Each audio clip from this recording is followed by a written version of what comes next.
Yes, good morning. Welcome to Monday. It is Monday, the week of European football. And today we're joined by our European expert, Lubo, who's going to tell us all things Frankfurt in and out. Just kidding. Lubo, how we doing after yesterday? Long day? Long day. Enjoyable day. Good. Got similar numbers for the protest as the previous one. Okay.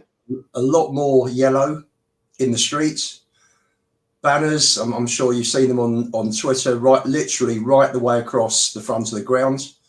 When we got, they blocked off the front entrance, so everybody was in the street, as against last time. So all the banners went across the barriers. For anybody who hasn't seen it, go on to Change for Tottenham on Twitter, and there's a video on there.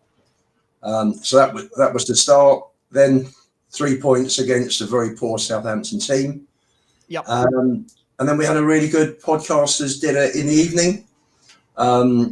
Quite amusing. Sim from We Are Tottenham TV was sitting on Stell's table, which Brian very quickly pointed out. And I said, we got a merger here. We Are Tottenham away. Only joke, guys, before the rumour mill goes into overdraft.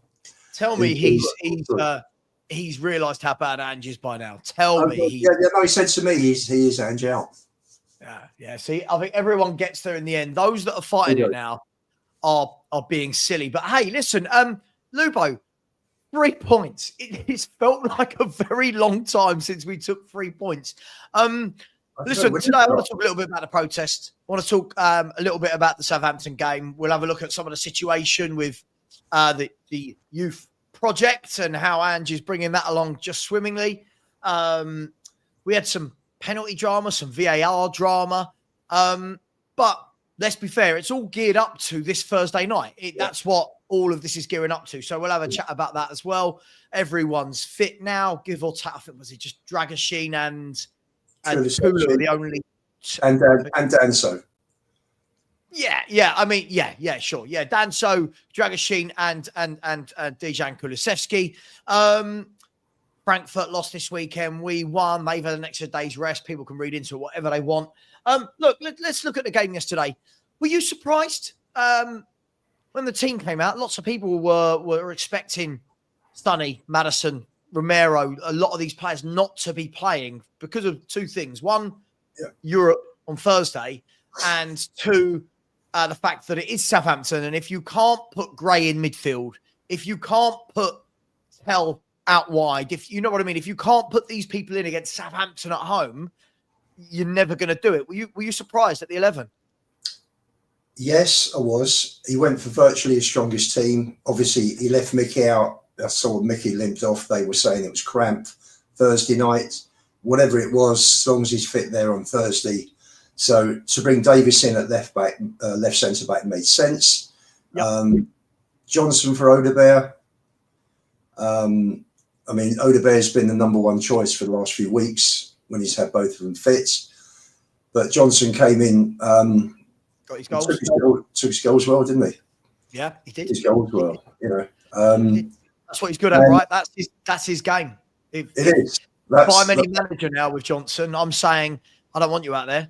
You do nothing for me out there. Just hover in and around as an inside forward. That's what I would do. Definitely. That's where Steve Cooper said he's best. Yeah. So, so he played a strong team, didn't he? He played pretty much his strongest team on Thursday, and he played pretty much his strongest team yesterday. Yep. So, listen, at the end of the day, for people that are saying, well, we've only got X amount of games left. And I think the other thing also was that, we were 16th. So he's under pressure to get some points. He cannot, if we'd have lost yesterday and lost next week, we'd have been 17th. Yeah. So I think he was probably under pressure as well to make sure that, I'm sure he'd been told, the league position is looking disastrous at the moment. And every league position is £3.1 million in terms of prize money. So he played a strong team, and I don't think anyone got injured, did they? So it all worked out okay. Yeah, it all works out okay. I mean, from Corey, you there? Does your mic work now? Are you? Yeah, all good. I think it's the internet browser I've been using, the Athera one. So I've just gone back to Microsoft Edge. Okay, I didn't need the synopsis. I just needed to know that your mic worked. Thank you very much, mate. Look, it was a team lineup where I think we kind of knew it was going to be strong. So I think we knew it was going to be strong because he needed the points, but also it's coming at the detriment of Gray, of Moore. The Tell signing is starting to look more and more pointless as the weeks go by, and he's not actually in the team. Is it the balance, Corey, at the moment that Ange has got in terms of, like Lubo said, getting up the league, but also these are the players we bought, how do they get game time? Yeah, it's rather strange to think about. We've got all these players and none of them seem to be getting real game time properly. If we're supposed to be this expansive youth project, why aren't the youth kids playing? I've been seeing Romero play and Davis playing yesterday. Had fans where I was sitting going, Romero's done, he's off to Madrid, and I'm like, okay. Season hasn't finished yet, but we know he's gone. But then we got to replace players like that. And then it took, something like 12 minutes. I was talking to Rich next to me, like, for us to score a goal. Then there was one offside, and then he taps it in again. And it's like, we need real strength. We need real quality. And then also, I have to say, yesterday, for my first game in 8 years back at the Lane, the atmosphere was piss poor after the trumpet started playing. It was just so quiet. It definitely seemed that way. Listen, I have my sound off when I do my watch-alongs, but everyone in my chat was saying that the crowd sounded like it was almost last day of the season vibes for a team that's gone down. It becoming a bit of a worry, right? First of all, how bad our home form is, guys. But second of all, there doesn't appear to be a lot of atmosphere. And is that one thing leading the other? Is that, from what we've seen all season, that's driving the fans? Is it that the fans don't want the manager anymore? Is it, is it the Levy factor? Why is the atmosphere so bad at White Hart Lane? I think with Tottenham, it's not with all clubs, but with Tottenham, I think the fans are led by the team performance, by what's going on the pitch. It's not the same at places like Forest, Newcastle, Rangers that are superb, Liverpool, where their fans get behind the team regardless. And I think everybody's Thursday night, I think everybody will be up for it. Thursday night means something. Yesterday was a day out in the sun. If we finish 17th, we finish 13th. The only thing really that matters to Spurs is £12.4 million worth of provisional prize money, which is a bit of money. For the fans, you're looking at it, and it was just one of those games. It was like the game before the big one. It was one of those that it wasn't much of a game. From the first minute, it was just all Spurs. I think Southampton hit the post, but apart from that, did nothing else the whole of the first half. They had 10 minutes in the second half, which you would expect any team to have in any game. And apart from that, it was a fairly routine win. There was nothing exciting. Are you saying Southampton had 10 minutes in the second half? I think they had about 10. They did. The rest of it was rubbish. Lubo, you said it was a day in the sun, man. Vicario made 2 really good saves, and apart from that. Yeah, but you always do this. You always only equate if a team's played well to. No. I'm not talking about playing well. We just sat back, conserved energy. It was like we're 2-0 up. Game's pretty much done, and we got Thursday to come. And I just thought they actually managed the game second half. Apart from that period of Southampton pressure, they managed the game fine. It was just not the ball around. I feel like we watched different games. I don't think we managed that second half at all. We couldn't string 2 passes together. It was poor. The whole thing was poor, but Southampton was dreadful. So they didn't capitalise. So it was. But we're much better than our second half. Are we saying we can't even admit that? Well, they weren't even much better. I thought they were a poor side. Hang on. Yeah, but we're a poor side. Sorry, you watched that second half and didn't think that Southampton dominated in every way. Dominated, no. Not at all. They played better than us for a while because he couldn't string two. They had a period of time where they were dangerous, and we weren't particularly dangerous at all second half, apart from right at the death. But it was a nothing game. Game was pretty much dead from 2-0 onwards. It was, wasn't it? The 2 goals went in, and then you could just hear people talking in the stadium, playing Candy Crush in front of me. I'm like, Jesus Christ, get off your phones. You come to watch football. I don't know what game you were watching. They completely dominated possession in the second half. They got into so many good positions. The problem is they don't have the quality to hurt us. But that second half was absolutely abysmal from Tottenham Hotspur. I love the way, sorry, we're going to debate this. I love the way whenever we're shit, it's, we just sat back and we didn't. No, we couldn't get out. We were poor second half. We did enough first half to get a 2-goal lead. I thought I think the offside rule is completely screwed. If you're looking at Romero's hand that is now offside, that has absolutely nothing to do with the goal. He was off, Lubo. He was off. His hand. They showed us the line on the screen, and his hand was off. Lubo, he was off. His feet were behind the line, but his hand was off. And so, for me, it should be where your feet are with the offside rule, nothing else. Be a problem this day and age for Tony Adams, wouldn't it? His nose needs a different area code before he plays football. This offside rule he was off all the time. He was off. Listen, we could debate the VAR taking 6 minutes thing because that is killing football. Yeah. But he was offside. I thought they brought in this week. Did they not bring in the semi-automated next week? Isn't it? Is it next week? I think it's next week. It can't come soon enough. Look, I agree with Philly on that one. I just felt that yesterday, when he brought off players, and you think he's bringing on the likes of Tell. Oh, not so much Tell. He had like 4 minutes, which I thought was absolutely disgusting. Tell, Odegaard, Basuma, Gray, whoever else came on.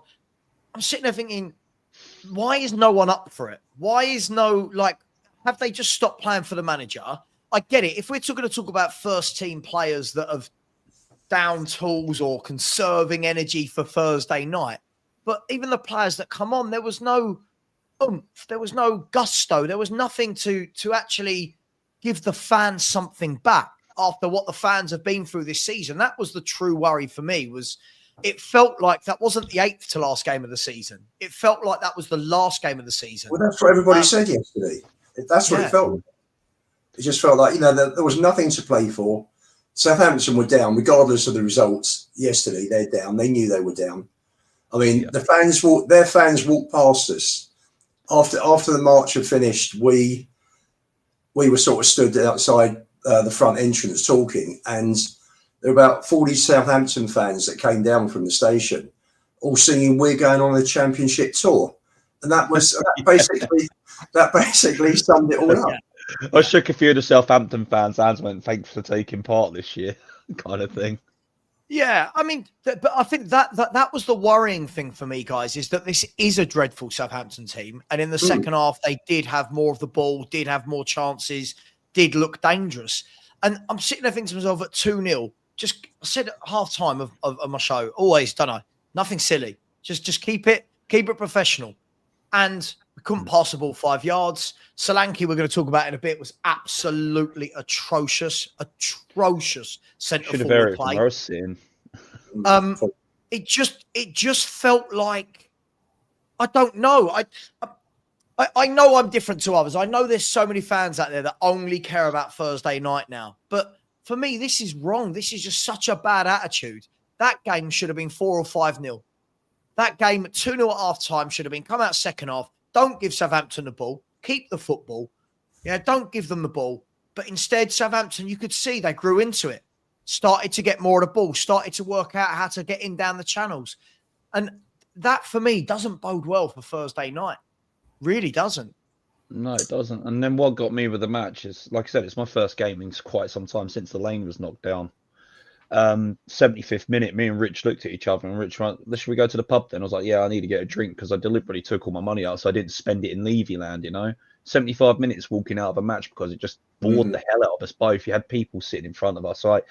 Rich was talking to his friends and that, but I could hear people behind me playing games on their phones. You're here to watch a game of football. Like, come on, man. Get your face out your phone, look up. I mean, you said it was a day out in the sun for everybody yesterday, Lubo. The most sun I got was walking in the protest, and I sat in the West Stand, and I was just in shade the whole match. It was so cold. Kept on joking to the stewards, could I borrow your jacket? Freezing my tits off. Sorry, you're walking around all morning with your camera, mate, taking video. Yeah, I got a 26-minute video, and I can only send 22 minutes of it apparently online. So I've got about 60 photos of the day as well. So I'm going to post them up to whoever wants it. But it was fun. The protest was probably the best part of it. Forget about the match. It was like the first one when we played United a few weeks ago. It was more fun with the demo than it was in the match. Listen, it's a poor team. It's a shocking season. We shouldn't be surprised at what we saw yesterday. It's not, if we had a decent team, if we had a decent team, I mean, I'm sure people went there expecting the same result at home as we got away, and maybe from that, and I was just sort of thinking that walking out, it's 3-1, we beat them by 5 away from home, but this is where we are. It's second half of the season has been absolutely dreadful, and it's all about Thursdays for me. We got the win. The only time that I felt, we might not get a win was after Southampton equalised, and you think to yourself, here we go. This is Spurs. It's 2-1. We could give, they could have another break, and all of a sudden, bang, it's 2-2. We've seen that before. I mean, we had that with West Ham the other year when they scored 3. And I suppose you're just used to it now as a Spurs fan. But it was, and then the last 5 minutes played out after their goal, and we got the penalty, and that was that. And they're shocking. They are shocking. Yes, they have plenty of the ball, but what do they do with it? It's sounding like us. We've had 70% in games this season, and we've lost games. Yeah. Just quickly, sorry, can we? Sorry, the fact that you've started this, Sumac, with sorry, I keep trying to keep things pleasant. Notice how everyone else in the chat is keeping things pleasant. It's football. No one's on drugs.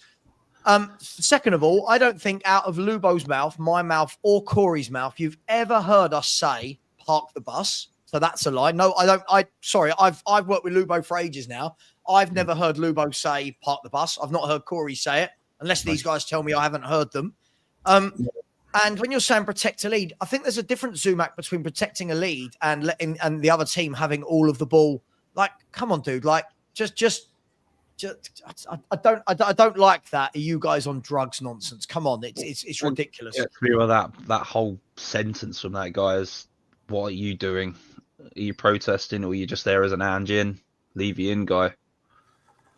Come on, man. The change for Tottenham has got to start. It started with 2 protests, with the voices of all this support from these 2 protests coming to the stadium. Levy's going to be hearing it. It's going to get more and more. Yeah, it's not going away. It's really not going away. I know my feeling on it, boys. You know my feeling on it. But you know what? You cannot sit back and do nothing. That is negligent on the fans. We already did. As I said, if we're going to have this, let's have this protest conversation. We already did sit back and do nothing. They've built what they've built. Well, they've done it. Unfortunately, the fans didn't respond last season to what Brian and Stell were trying to put together, and others. No, I'm talking about. I'm talking. Yeah, this has been futile for years, in my opinion. This is it for years. The moment they started building that, hang on. The moment they started building that stadium, everyone knew what he was doing. Everyone knew what he was doing. And as I keep saying, they didn't, Sav. They didn't. Yeah. People believed him when he said this is going to be a game changer. People believed it would be a game changer for the first team. So many people did. But what he meant was it's going to be a game changer for Enoch's pocket. That's what it meant. Everyone who should have known better then. Like, there were many of us at the time going, sorry, you truly think he's building this so that we can go and compete? Like, it's utter madness. Look, at the end of the day, right, each to their own. Listen, fair play to every single person that did protest. As I keep asking, I want to see what is going to be the outcome. Like what's the timeline of the outcome? What is the outcome? We'll see. We'll see. For me, I don't think Daniel Levy gives a shit. I just genuinely don't think Daniel Levy cares. Well, his mission's complete, wouldn't it? When he first come in, I'm here to make money. Mission complete. Him and Enoch are now filthy rich off the back of our great football names club. Club name. You know, we're not a football team anymore. We're a football team in name, not a football team on the pitch. Son hasn't played well for about 2 seasons since his mate Harry left. But yeah, so listen, a fair play to everyone that did, but what I need is somebody that can lay out to me, what does success look like from the protest? Like, what does it look like? Because this is only my belief. They'll sell up when they want to sell up, and they're never going to change in the transfer market. So I don't know. I don't know what people want the change. And can I tell you the one thing that my only bit of advice to everyone who was protesting? Can I tell you the one thing that makes it sound really watered down? Sorry, guys, I'm just going to be brutally honest. When everyone's singing, I don't care about Levy. What's the song?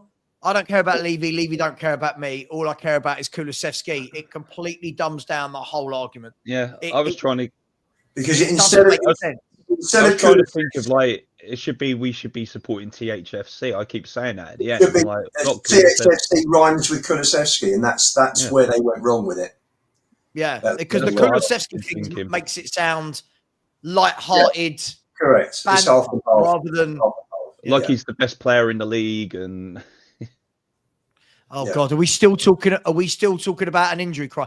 Are we still doing this, Sumac? We didn't rotate that many players. Jesus, what? He didn't. VDV was the only player of, like, I can say, yeah, the guy's injured, so that's why I didn't play. The only two that you could possibly, that you would say would be in the first team are Kulu and Van der Ven, and that's it. So you've got 9 of your first team in there at least, unless Madison and Kulu's been rotating. So you say 9.5. So. And I'll be honest, I'm starting to not see Mickey Van der Ven as a first-team player. He plays so little football. At what stage do we say that he's not a first-team player? No, he's still first choice, isn't he, in that position? Sure, but that's not what I said. That's not. No, I know. But he never plays. So how can we? We're at the stage now with someone like Mickey Van der Ven. He's played less than half the games available to him as in a Tottenham shirt.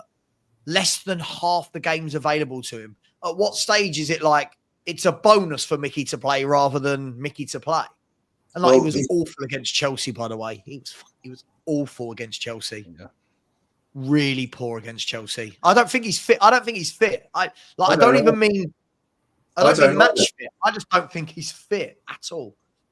What worried me was the ball over the top in the first minute, because normally he makes up that ground, doesn't he? Yeah, and of course, if you're going to play balls over the top, then they're going to put Jackson on Romero rather than Van der Ven, obviously, which is exactly what they did. So they pinged the ball over the top. Jackson's on Romero's shoulder, has won the race. And Mickey I think that first minute, Lubo, that first minute with the ball in behind from Jackson showed me that Mickey is not ready. Yeah. Now, I've got a feeling what we're doing here, I think we're wheeling Mickey out, through necessity rather than actual being ready. I think if he was at another club that managed players better, I don't think we'd have seen Mickey Van der Ven yet. I don't think he would have had the 30-minute or 45 versus Elfsborg. I don't think he would have had the 30 minutes versus Chelsea, 25 minutes, and then Chelsea. Yeah, he don't look. I don't know. He just doesn't look. You see, when you look at a player and you go, yeah, you're clearly not right. You're not right in your body and your fitness. See, Romero, I think it does look fit. Romero does look fit. I look at Van der Ven and he looks way off it for me. Yeah, way off it. It just seems nonsensical to keep putting out a guy that's been injured now for most of the season. To keep going, right, mate, we're going to give you this, we're going to give you that. And then when you keep giving these 20, 30 minutes, you could aggravate that injury again and be out longer. I know you need to get match fitness and sharp, like match sharpness, but you got to look at other teams across London, across up and down the country. You know, Arsenal have not gone out and rushed Saka back into their team, have they? They've made sure that kid is 100% training fit, but not match fit. So they need to know. You need to know that your medical team has the knowledge to be able to actually say to the manager, "Look, he's not ready." Our head of our medical team walked out 2 months ago, wasn't it? Him and Ange having that falling out 2 months ago. It goes to show a lot when the manager's not listening to the medical team. This guy, it doesn't want to listen to anyone apart from his own. Doesn't listen to anyone, Corey. Oh, he just wants to listen to the oxygen spray out of his legs, you know. Doesn't listen to his coaching team. Just got the musical creations of Niam. I'm going to bust this myth. I like this. Spurs change managers too frequently, and that's the main reason the club hasn't got any silverware. If that's the case, then why didn't Poch win anything here, who was here for 5.5 years? Harry was here for 4 years. Yol was here for a matter of time as well. So even the managers that have been here a long time haven't won trophies. I don't think the manager merry-go-round is why we don't win trophies. I think it's the quality of the players more often than not, if we're going to be brutally honest. Chelsea, for the last 20, 25 years, have had the biggest manager merry-go-round you've ever seen. And they've been the most decorated club until last year. They were the most decorated club for 2 decades. So, and guess what? Guess why? Because Abramovich backed every manager. Manager wanted to go out and buy certain players. It was done. There was no argument. Obviously, they negotiated on prices, but they bought players. They blew us out the window. They're still blowing us out the window. They blew us out the window many years ago on Juan Mata, and they've blown us out the window this year on Neto last summer. It just goes on and on. If they want a player, they go and get him. That's not the case at our club. Okay, and in mitigation, listen, I've said plenty of times, I think this manager is the worst that I've seen in 60 years. But, and the one thing I will say is that he has not, in my opinion, although I think his choice of players leaves a lot to be desired, I think to spend 105 million on Johnson and Solanke is just ridiculous. And we could have bought an awful lot better for that sort of money. He is not, when you look at the last transfer window in the summer, where I think the net spend after wages was about 30 million. This is Tottenham Hotspur that made an operating profit last year, the year before, the year ending June the 30th, of 144 million. And we then go and have a summer transfer window with a net spend of 30. So for me, that's not backing the manager. It's not backing him. He's had some backing, but it's not the sort of backing that a manager at Chelsea gets. But also, Lubo, when you look at some of those managers we've had, Conte and Mourinho aren't managers that stay at clubs for a long time, but they're winners. They go, they win, they leave. So this nonsense that every club needs to have a manager for 5, 6, 7 years to win, that isn't strictly true. Yeah, you get your anomalies. You get Klopp, who was at Liverpool forever.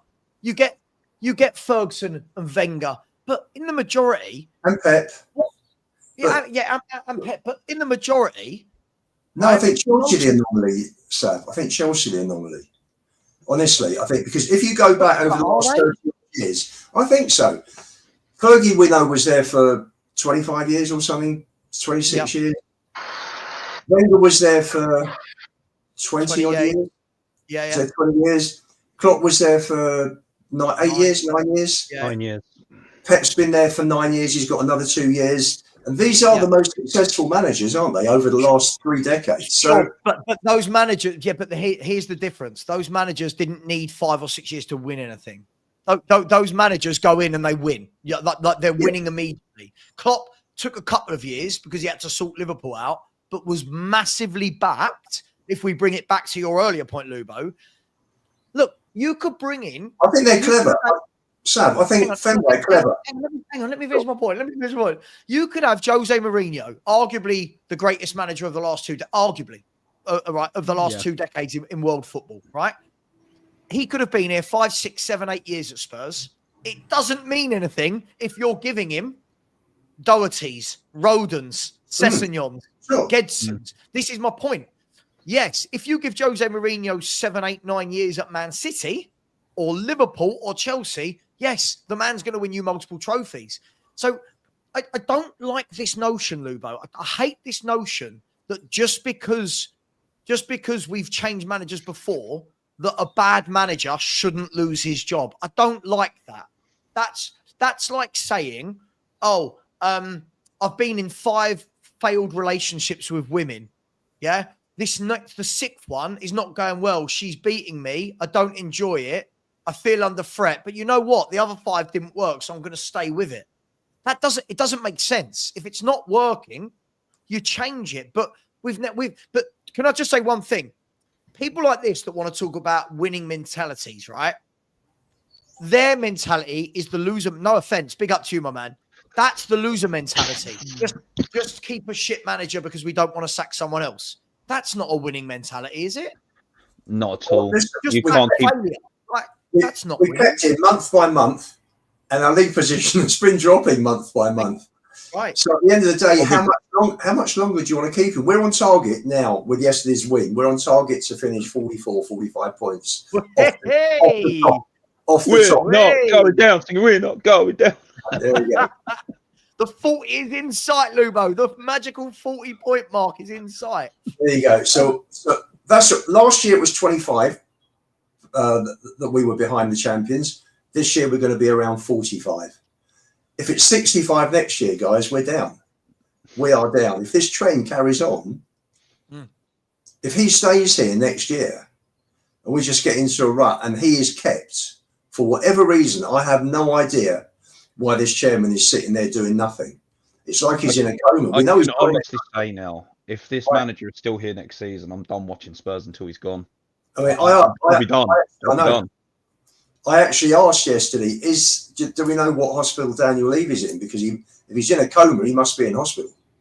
But he's not in a coma because he was at the ground. So what is his excuse for the last few months?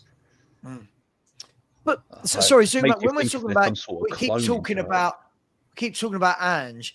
For me, he ain't the issue. But on the pitch, he is the issue, Zumak. I mean, look, Zumak, I'm going to show you this. This is what I don't understand. Look at this. What is this? Which manager in world football is setting their team out like this? Our right back has 5 players behind him and is in the centre circle. Our 2 centre mids are in the centre back position. Mickey van der Ven is running back towards his own goal. Romero's at right back. What on earth? And the thing is, guys, I've got to shoot. I'll see in half an hour. No. The thing is, this isn't even the anomaly. We could do it here. We could do it. Hang on. We could do it here. I've got all of these pictures that show every game. This manager. I can't understand what any of these fans that keep saying to me, "Oh, you always blame Ange." Yes, look at the tactics. Look at yesterday. Southampton got at us. They are dreadful. Yeah. We have no way of closing out a game. We have no way of saying, you know what, you're not going to have the ball. We have no ways of closing down the channels. And the only reason that they didn't get a point out of that game is they haven't got the quality up top. But yet still, Corey, fans going, oh, it's deeper than Ange. Well, yes, the bigger problems are deeper than Ange. Yes, hence the protests. The deeper problems are the guys tactically inept. He's got all the IQ of a baked potato. The tactics are of a baked potato. I could rock in and do a better job. You could. There are fans out there that could do it better than him because we understand what it is to be in the Premier League, not in a tin pot division like Scotland where you're Celtic and you have all the best players in the league and you can rock up and beat Dunfermline 9-0. No, it's literally Celtic and then everybody else. That's all it is in Scotland. But do you know what I don't understand about it? Where's our pride gone as a fan base? Where's our shame? Where's our embarrassment? We've lost 16 Premier League games with 7 to go. 16 Premier League games. And we got fans going, oh, back him. This isn't on Ange. You've got a manager that's lost 16 Premier League games. You've got a manager that's arguing with fans, mocking fans, rude to interviewers, right? Exactly. And we're sitting here with a fan base of fans that are still sitting here saying, oh, you're always having a go at Ange. Yes, these are the same fans, Corey. These are the same fans. So people like that Zumac, people like that Rob Piemonte in the chat, people like Matt, all of these people assured us. They assured us, Corey, it was injuries, right? No. And no matter how many stats and how much data I showed that we were like this before the injuries, they said it's the injuries. It's the injuries. The players have come back. We look just as shit. We're losing just as many games. But, what are we doing here? Why are so many not looking at these tactics and going, this is embarrassing now? Where's our pride as a fan base? I keep seeing, sorry, I'm venting now. I keep seeing, Corey, I keep seeing people going, oh, just get behind the fans and be behind the players and be good fans. But we've lost 16 games. We've lost more than half our league games. On an average, it's 38 games a season, isn't it? So we've already on course to lose half of our games this season. We've still got Villa, Liverpool, Forest, Brighton to play. 4 teams in the top 8. Yeah, we've got Liverpool. Chelsea. When we're told in the week by fans, we're going to smash Chelsea. I was like, yeah, right, okay. We've got Liverpool, Villa, Forest, Brighton, Wolves, West Ham, and Palace. Even Palace are looking dangerous now because their manager has them playing. The guy came in when Palace were on their knees and he's got them playing. He's a coach. He's a manager. He knows how to get something out of players. He knows tactics. He understands the game. Any top manager is a top coach. When you've got your manager, like yesterday, I was sitting next to Rich and 99% of the match, and his hands are in his pockets, walking up and down the line. Every other manager in the Premier League is like, screaming out orders, pointing his players where he needs them to be, and just walking around looking like he's kicking a tin can all the time in that technical box. It winds me up when a manager doesn't show passion. You're supposed to be a manager. This is supposed to be your team, your tactics. Stop showing us fans more instead of arguing with fans. Exactly. Do your job on the training pitch. Do your job. Like yesterday, that attack in the first half, I think Southampton had that couple of minutes spell where they had 2 chances in quick succession. And again, look how easily they got in behind us, got the cross in, and no one marking at the back post as normal. In it was 2 years, a ball going either wing, mate. You could see it happening from a mile away. But in 2 years, he has not sorted out the defensive issues for the fullback defending. He's not sorted it out. And we've got people that just constantly go, just get behind him. Surely, as a fan of the club, I've got a right to say, why aren't we improving? Yeah, why aren't we improving? Fans, all of us fans have got to be saying this because the fans that are sitting on their hands and trying to just wait for something to happen are going to be a bigger cause of the problem than Ange, because we're arguing with each other when the fans should be behind each other saying, this isn't right. We're paying the most prices for tickets in any league in world football.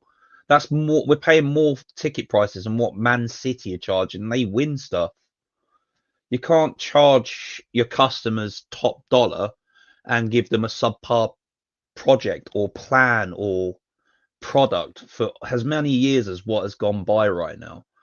I mean, I've been so Levy out since the day Martin Jol was sacked. Once he was sacked, I was like, right, I'm done with this guy, but I'll support my team. And every year, we're fed lie after lie out of Levy's mouth. We're linked with this player. We're linked with that player. We could be linked to, say, Messi, and we'll go and sign a Johnson. Someone so far out left field, but like literally, I swear Levy brought Richarlison to save his mate at Everton so that he didn't get into FFP problems. And the same with signing Johnson.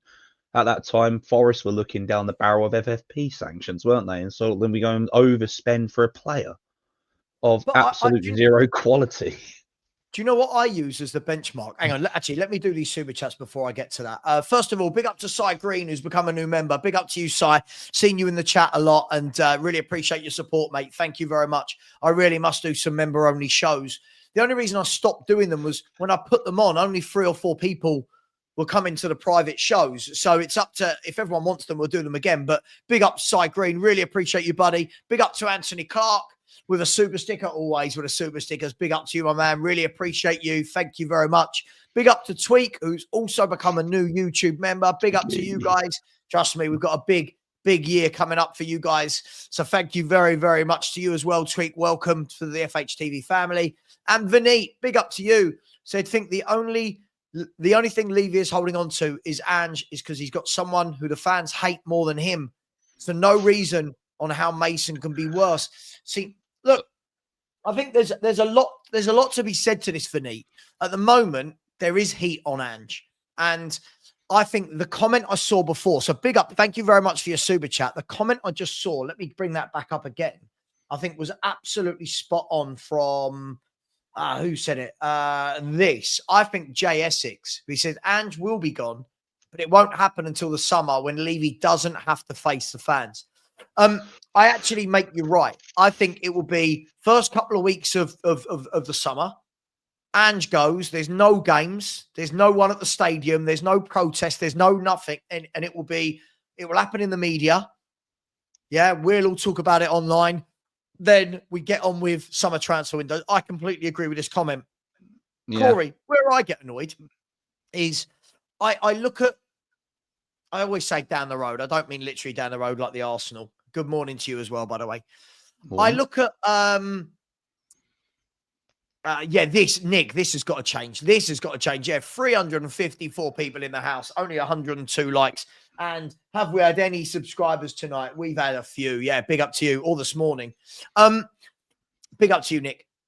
The worrying thing for me is we look at a team like Aston Villa, right? Who 5-6 years ago, we always talk about the Champions League final as the kind of sliding doors moment for this club. Yeah. We made the Champions League final. Are we going to kick on and be a team that wants to keep doing things like that? Or are we going to go back to what we were before? We went back to what we were before. We went back. And then we sacked Poch, the manager, after Harry and Yol. That really kind of excited me. I mean, 3 managers in my time supporting this club have excited me more than any other acquisition. I mean, I've always liked Conte and I've always liked Jose, but they didn't get the backing. And then you think about along the terms of player acquisition, transfers. We got rid of £30 million worth of wages this year just to steady the books, and then we go out and sign kids. I jokingly said at the protest yesterday that it's not Tottenham Hotspur, we're Tottenham Creshspur. You know? Yeah, but my point was, Lubo, if you look at that, Corey, sorry, if you look at that sliding door moment, right? Yeah, we weren't back. We have been back properly for years. Hang on, Corey, if you let me get my point out, right? Let me get my point out, right? If you look at that moment, Aston Villa that year came up through the playoff final in the Championship. Tottenham were in a Champions League final. Now you look at Aston Villa. Aston Villa have got a forward line that comprises of Watkins, Rashford, Daniel Marlon, Leon Bailey, Asensio, Morgan Rogers, Ramsey, right? You look at what they're doing. They're in the semi-finals of the FA Cup, the quarter-finals of the Champions League. They are, if I'm not wrong, let me just double check this. They are 1 point off Champions League football in the league as well. They've been going like this every season in terms of squad performances. They brought in the right manager. The right manager, yeah. They brought in a top manager. They brought in a top director of football. This is what I mean when we look at the sliding doors moment. Everything they've done is, it says, we want to be a club that's better. Now, what I see is our fans get giddy. I have a guy at Lubo all the time. Every time Villa lose a game now, people go, look at Villa. And you're like, 5 years ago, Villa were nothing. 5 years ago, Villa were a championship team. Look at what they've put in place. Tottenham, we've had these owners for 24 years. We've been in the Champions League multiple times, and we're doing this. They're hiring Unai Emery. We're hiring Ange Postecoglou. That on its own is the difference between the two clubs. That on its own. We take it down to the managers alone. There's a guy in one of our group chats at Lubo. We banter with, you probably know him, Eugene. He was trying to tell us the other day in one of the group chats that, what was it? Emery's not a world-class manager. He doesn't know what he's doing. For a guy that's won four Europa League Cups with 4 teams. 4. He's got this team It's 14. It was teams. either two with one team and then two with two others. I've got, if I remember correctly. But it's like Either the guy way, is a serial winner. all He's won in European Europe. trophies.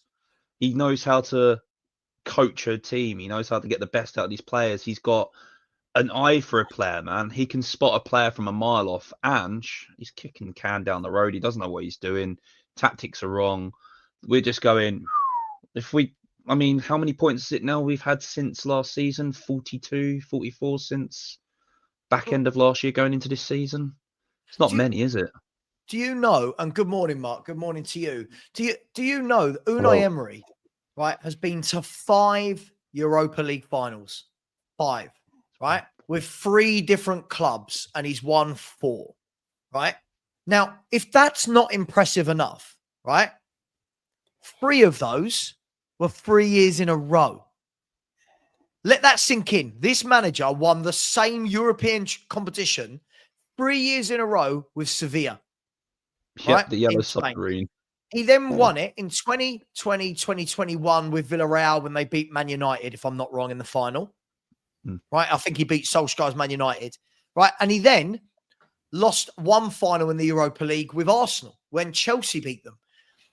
They're getting in that caliber of manager. They're giving in people like Marcus Asensio. Yeah. Bringing in, like when we talk about the young players we buy, they're buying young players like Morgan Rogers. Right? Now, no offense, and Lubo will hate me saying this if he was here. Look at the difference between Morgan Rogers and the Bergvals Greys. Right? Mm-hmm. I'm not saying these can't be good players, but that guy's gone in and immediately you go, look at him. Top player. That's the difference for me, guys. The directors of football, they gave us their reject Lang. They went and got Monchi. Right? Monchi's going out in transfer windows and bringing them back Asensios and Rashfords. Yeah. Right? The difference between the two clubs is frightening considering where we were 6 years ago, Mark. This was the point of this. 6 years ago, when we're getting ready for a Champions League final, they're all on the train down from Birmingham, getting ready for the playoff final in the Championship. Oh, of course they are, yeah. It's crazy when you think about it. I'm sorry, Sav, I'm broken. That's all right. You all seem a bit broken today.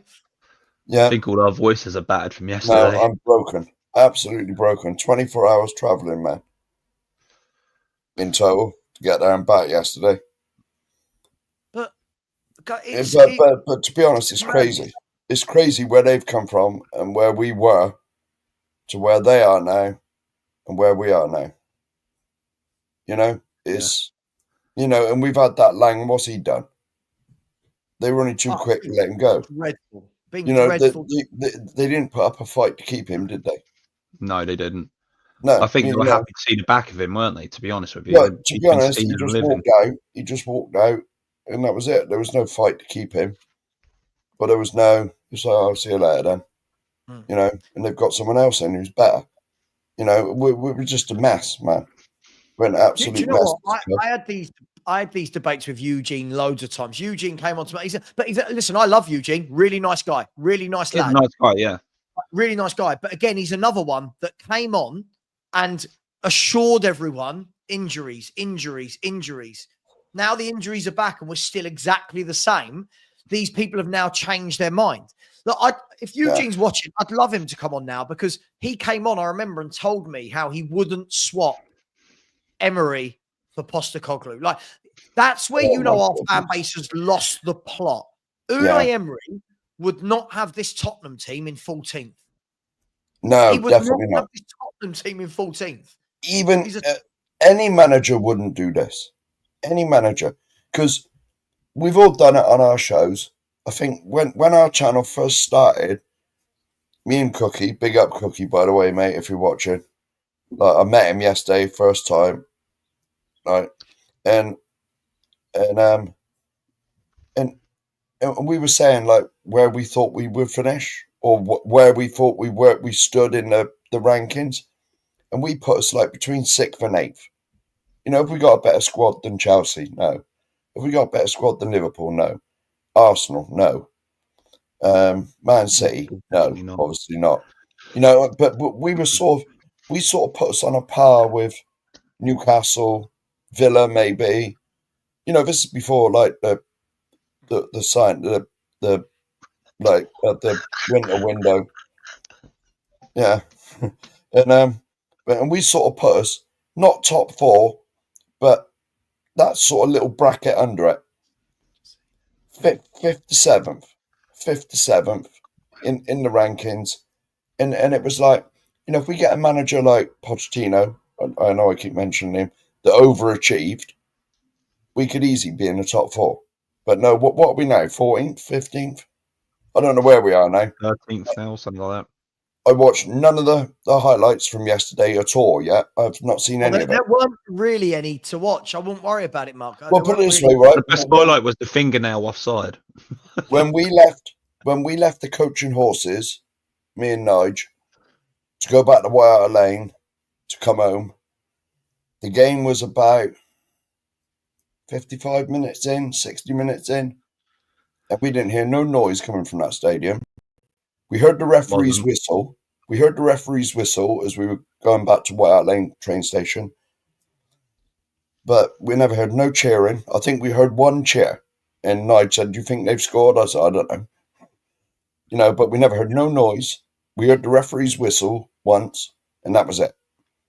So, you know, I mean, I'll be honest. Everyone was saying that there was no atmosphere, but it's been like that for a long time. Felt like he was at a funeral. Really. I've been 5 times to the new stadium, and obviously I'm a bit older than you two, but like, it's nothing on the old ground. Absolutely, I've been in the old White Hart Lane when it's been bouncing, man. I stood on the shelf. Man, and if you can say you've stood on the shelf, A, you're old, like me, but like B, you know what an atmosphere is. You know what an atmosphere is if you've stood before they made it all seating after not Hillsborough, the other one. The other one. In the 80s when all seating came in, wasn't it? Yeah, it was. Just quickly, Rob, last year finishing 5th, the whole without Kane thing. I'm so bored of hearing about Harry Kane. Right? You do know that every other club in the Premier League doesn't also have Harry Kane.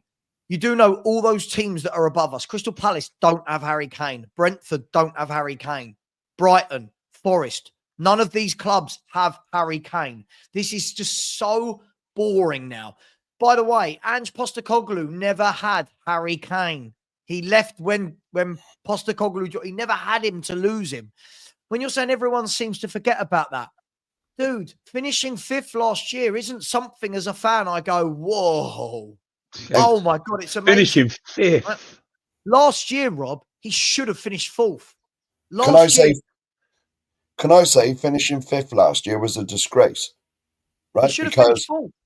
After 10 games, when we were top of the league and we hadn't lost, 8 wins and 2 draws, nearly lost. I put the thing up there about the percentages. If you're top after 10 games, 96% of teams get top 4 football. We're in the 4% that didn't. So finishing 5th last year is a disgrace. It's not something that should be applauded, cheered. Oh, look, we finished 5th and we got Europa League. No, it's an absolute joke with this manager. But have you noticed, though, Mark, this is what the kind of Ange in-lot do. Like, I don't care. Nonsense. I don't care if we won it last year. I don't care. You can't win it and then be 14th the year after, right? Right. That tells you the drop-off this manager's had in a year, right? That tells you fake accounts are just going to be blocked. I don't know why they bother. Yeah. But yes, those teams did have as many injuries. Yes, Rob. Yes, they did. This is the injury excuse. I'm so bored, Rob. People are really bored of this now. Rob, you assured us. I've seen you in the chat for ages. You assured us that when all these players were back fit, we'd fly up the table. I've got something to add to this. I've got something to add to this, though. So how do you think about it? Hang on, with Rob, we're 14th in the Premier League table, mate. 14th. You can't sit there and say when all the injuries come back, we're going to fly up the table. And then the only team we've beaten since those injuries have come back has been the worst team ever in Premier League history. It's utter not. Guys, what does this manager have to do for everyone to wake up and realise how bad he is? Because apparently losing most weeks doesn't seem to be enough. This manager could get away. He's got a hold on people, and I don't know what it is. He's not likable. He's horrible to the fans. He's horrible to reporters. What has he done? Everyone's talking like this is Poch. Everyone is talking like this is Poch, somebody that's taken us to a Champions League final, finished second in a Premier League. What has he done to get his claws into all of these fans? I don't know, mate. I honestly don't know, right? Now, I can tell you now, right? It's the first time yesterday that I've been to N17 and I've not gone to a game. I've not gone to the game. And I was glad I didn't go to the game. I didn't want to go in there. You know, if I'd have been there years ago, if I'd have been there on the high road, if I'd have been there on the high road and I never had a ticket, I'd have been begging people to give me a ticket to go. But to be honest, I didn't want to go in there. I've never felt so broken with my team that I've supported all my life. Agreed. I mean, Lubo, welcome back. We've now got the people coming in with the excuses now. Still, we're talking about injuries. It's taking time to get up to speed. Look at Brighton. Brighton are 10 points clear of us, and Brighton have had more injuries than us this season. Why can Hertzler do it? I think just to listen, injuries will have an effect if your better players are missing. But if this system would have been correct, then maybe we'd have been 8th instead of 6th with the injuries. Agreed. And Agreed. Then other teams are up there. Bournemouth, Forest have had multiple injuries. I think. Yeah. I mean, the only team really to escape not be so damaged by injuries this season have been Liverpool. They've been very lucky with the injury front. City been quite lucky with the injury front. But there are other teams in that top half of the table that have had multiple injuries, and all you hear is, "Oh, when these players come back, these players were shite when we weren't had all these injuries."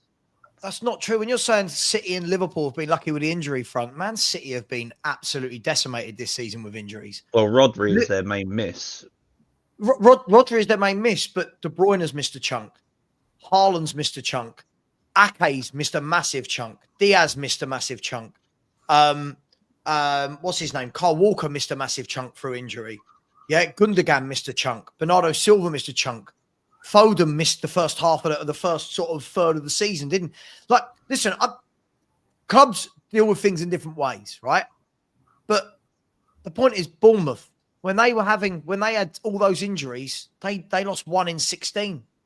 You know what I mean? And I just don't believe it's the reason for being 14th. You can't, we've had injuries. Well, we're 14th because the players have come back. We're still 14th. The players have come back, guys, and we've not moved up the table. The players have come back and we've won 1 in 5 Premier League games. So, at what point do we stop doing this? Liverpool, by the way, if you actually look, Konate missed a huge chunk. Trent's missed a chunk. Yeah. Van Dijk missed, not Van Dijk. Alisson's missed a huge chunk this season. So did Diogo Jota. Look, everyone has injuries. Is my point. Everyone has injuries. I'm getting a little bit bored now that we're still on the injury topic when they're back from injury. I'm just a bit bored of it now. Yeah. Sorry. It's been the biggest excuse of the whole season when these players are back. I haven't seen nothing from these players in 2 seasons under Ange, to be honest with you. I'll support my club. I love my club, but I don't support this manager and his tactics. And I've been that way since I first said it 23 months ago. And everyone was all happy and giddy the first 10 games when he was in. We haven't lost. We were lucky to beat Sunderland. We didn't play Sunderland. And I wasn't Sunderland. Oh, God, I'm fucking miles away today. But we took up to the 96th or the 100th minute to beat a team last season. United. Sheffield United at home. And I was like, come on, guys. You're looking at Sheffield United, a promoted team under Ange, and we're struggling to beat them. And it's just, how many more games does he have to lose? I mean, he's lost almost as many games as what Poch had in his first 2 years under what Pochettino had in 5 in the league. His last season, how many games did we lose? Was it 12 or 14 games? Something silly like that. Last year we lost 12. This year we're on 12, 16. Yeah.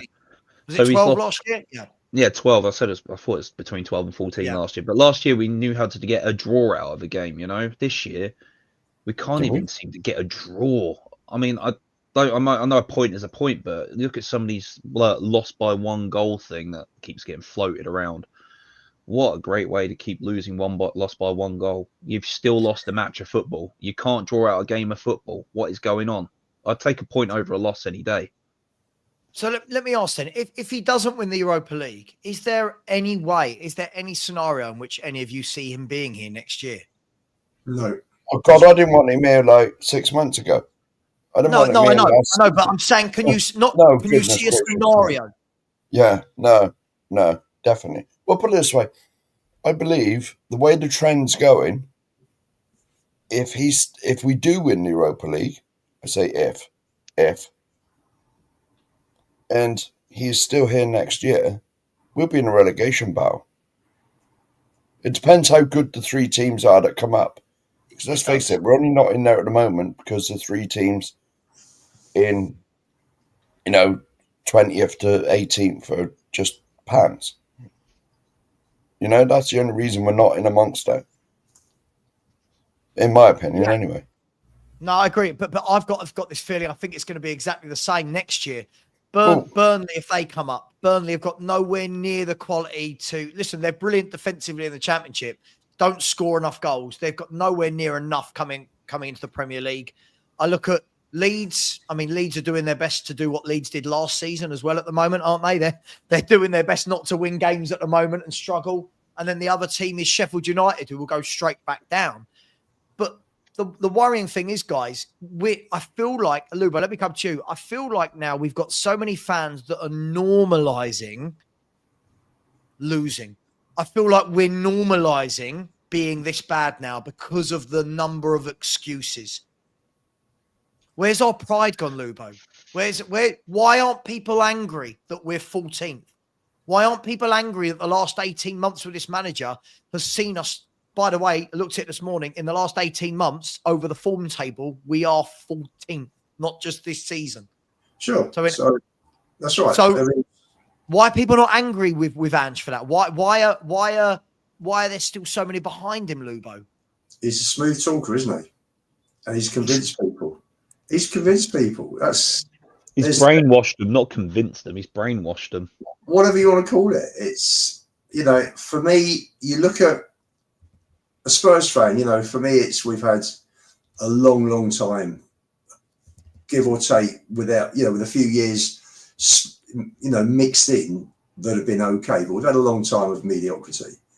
And are people just used to it? Do people just expect it and believe it? I don't know.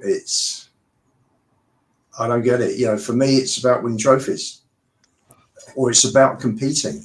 At least with the money we've got, we should be competing. All the clubs with money across Europe, if you just take Europe, the richest clubs are the ones that challenge and the ones that win trophies. We're the only team in Europe with the money we've got that don't challenge. The only one. If you have a look, the richest clubs in Portugal, in just Portugal, which is a lot less than where we are here. Benfica, Porto, Sporting. You got 3 there. You got Barcelona, Real, and Atletico. You got Juve, the Milan teams, Napoli coming through. You got several clubs in PSG and miles clear of everybody else, and you've seen that. Bayern and miles clear of everybody else, and Leverkusen are now challenging, thankfully. But Bayern, I think, have won 11 out of the last 12.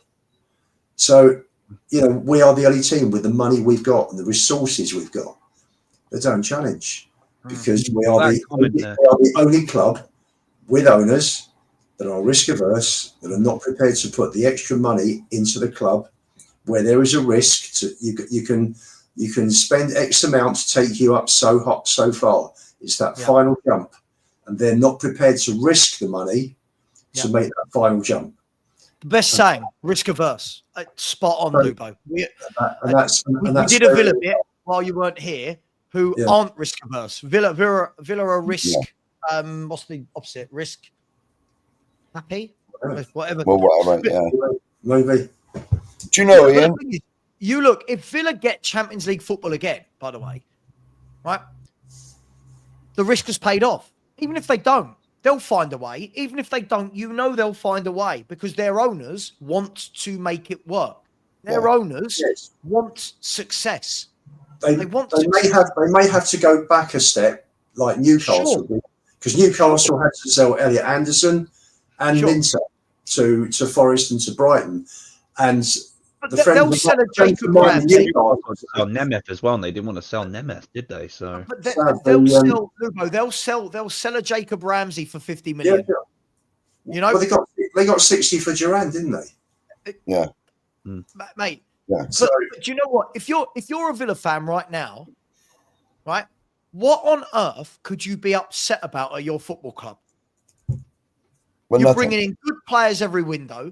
You're in the semi-final of the Cup, 1 point off the Champions League places in the Premier League. You're in the quarter-final of the Champions League when it's your first season back in. You're buying players like Asensio, Rashford. You're buying in players like Pau Torres. Your manager's world class. Your director of football's quality in Monchi. What on earth? What do those fan channels talk about? Yeah. Well, not being on enough, maybe. To be honest, Sab, right now, first of all, Ian, it was great. I know it was only brief, but it was great meeting you yesterday. Likewise. Right, now, this is what really annoys me with us.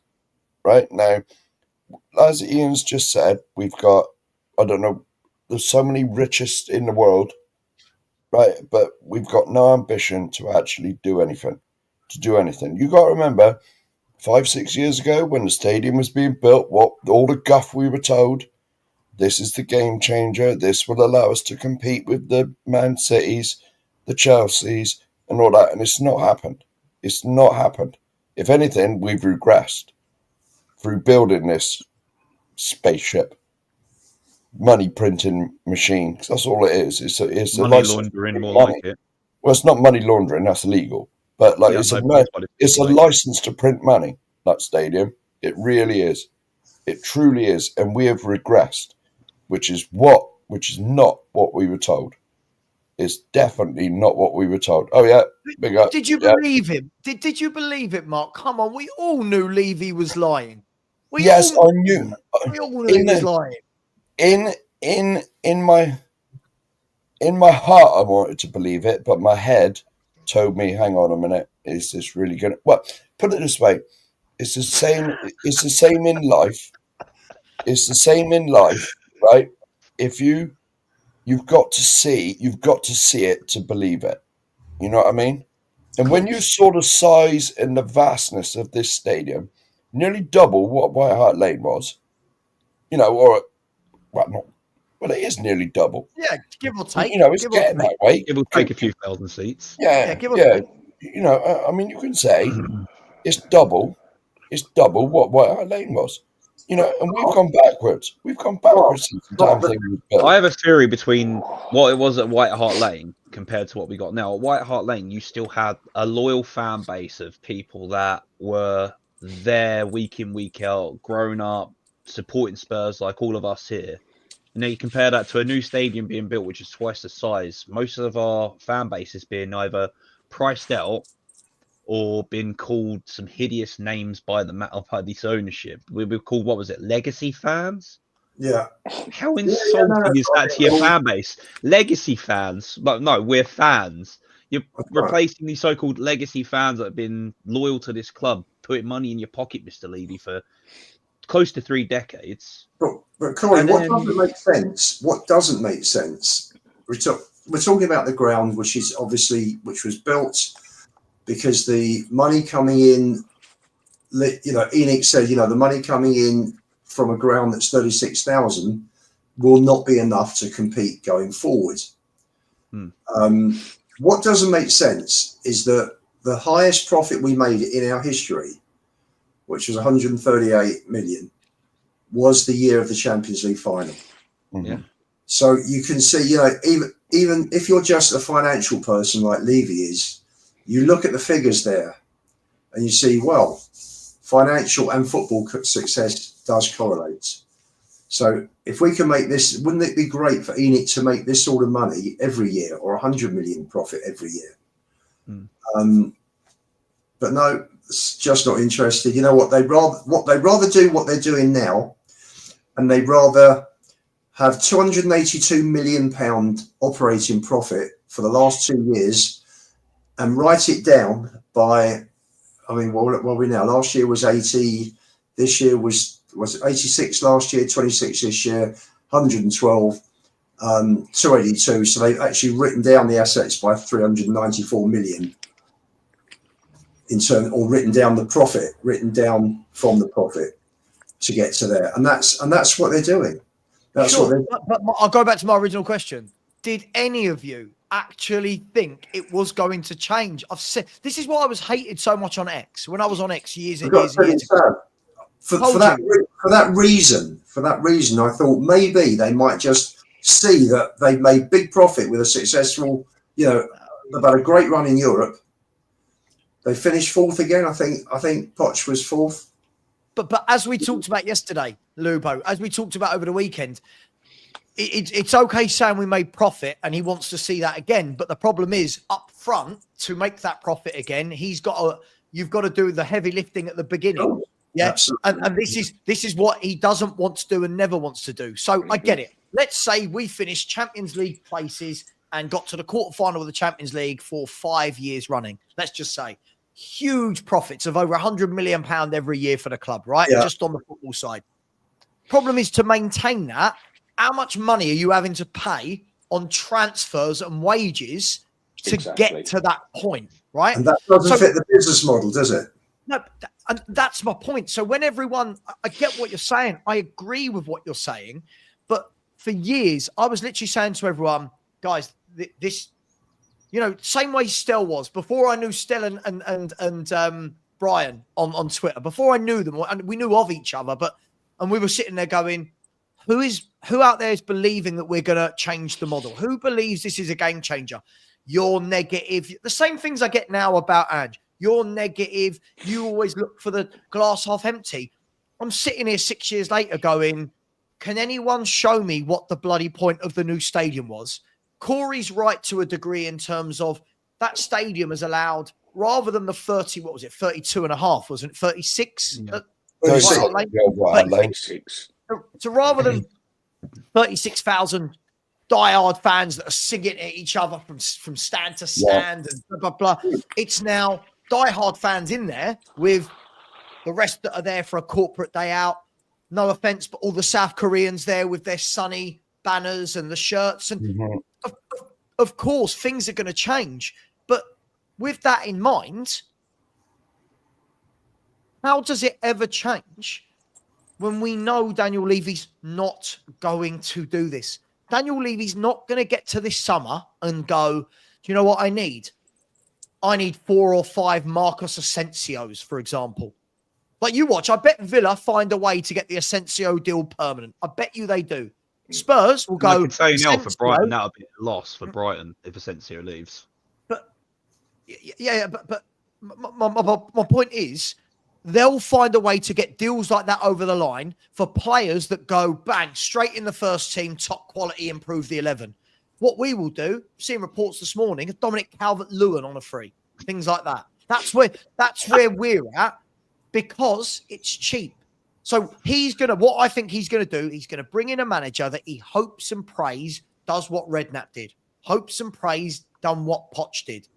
Gets the team performing above where they should be with good coaching, good management, and then everyone will go, there you go, that's good. But that DCL one makes me laugh. You think about this is the life of a Tottenham fan, Sav. This is the life of a Tottenham fan, mate. No, but if you look at the difference between Villa and Spurs, we're using Villa as an example.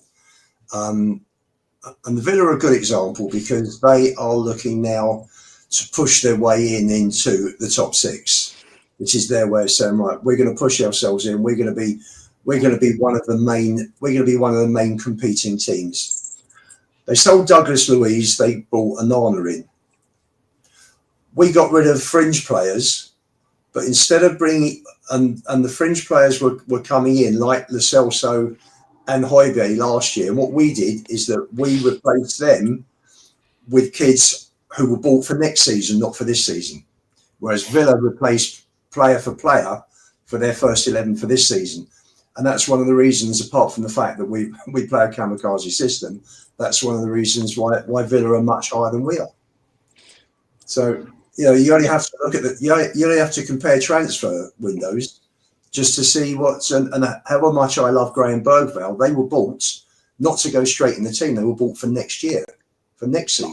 I said before you joined the stream, Lubo, and I did say Lubo will have a go at me for saying this, but the difference is Villa are buying in a young player like Morgan Rogers that goes in and you go, wow, he's immediately ready. Look how good he is, and he's getting better and better and better.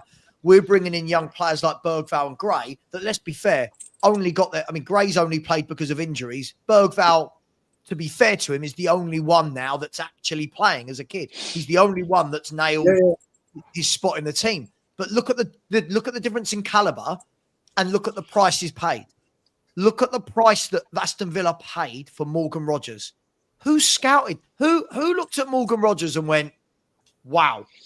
Right? I do think, Sav, that we'll look back in a couple of years' time and think 8.5 million for Bergvall was an absolute steal. Sure, but it's always a couple of years' time.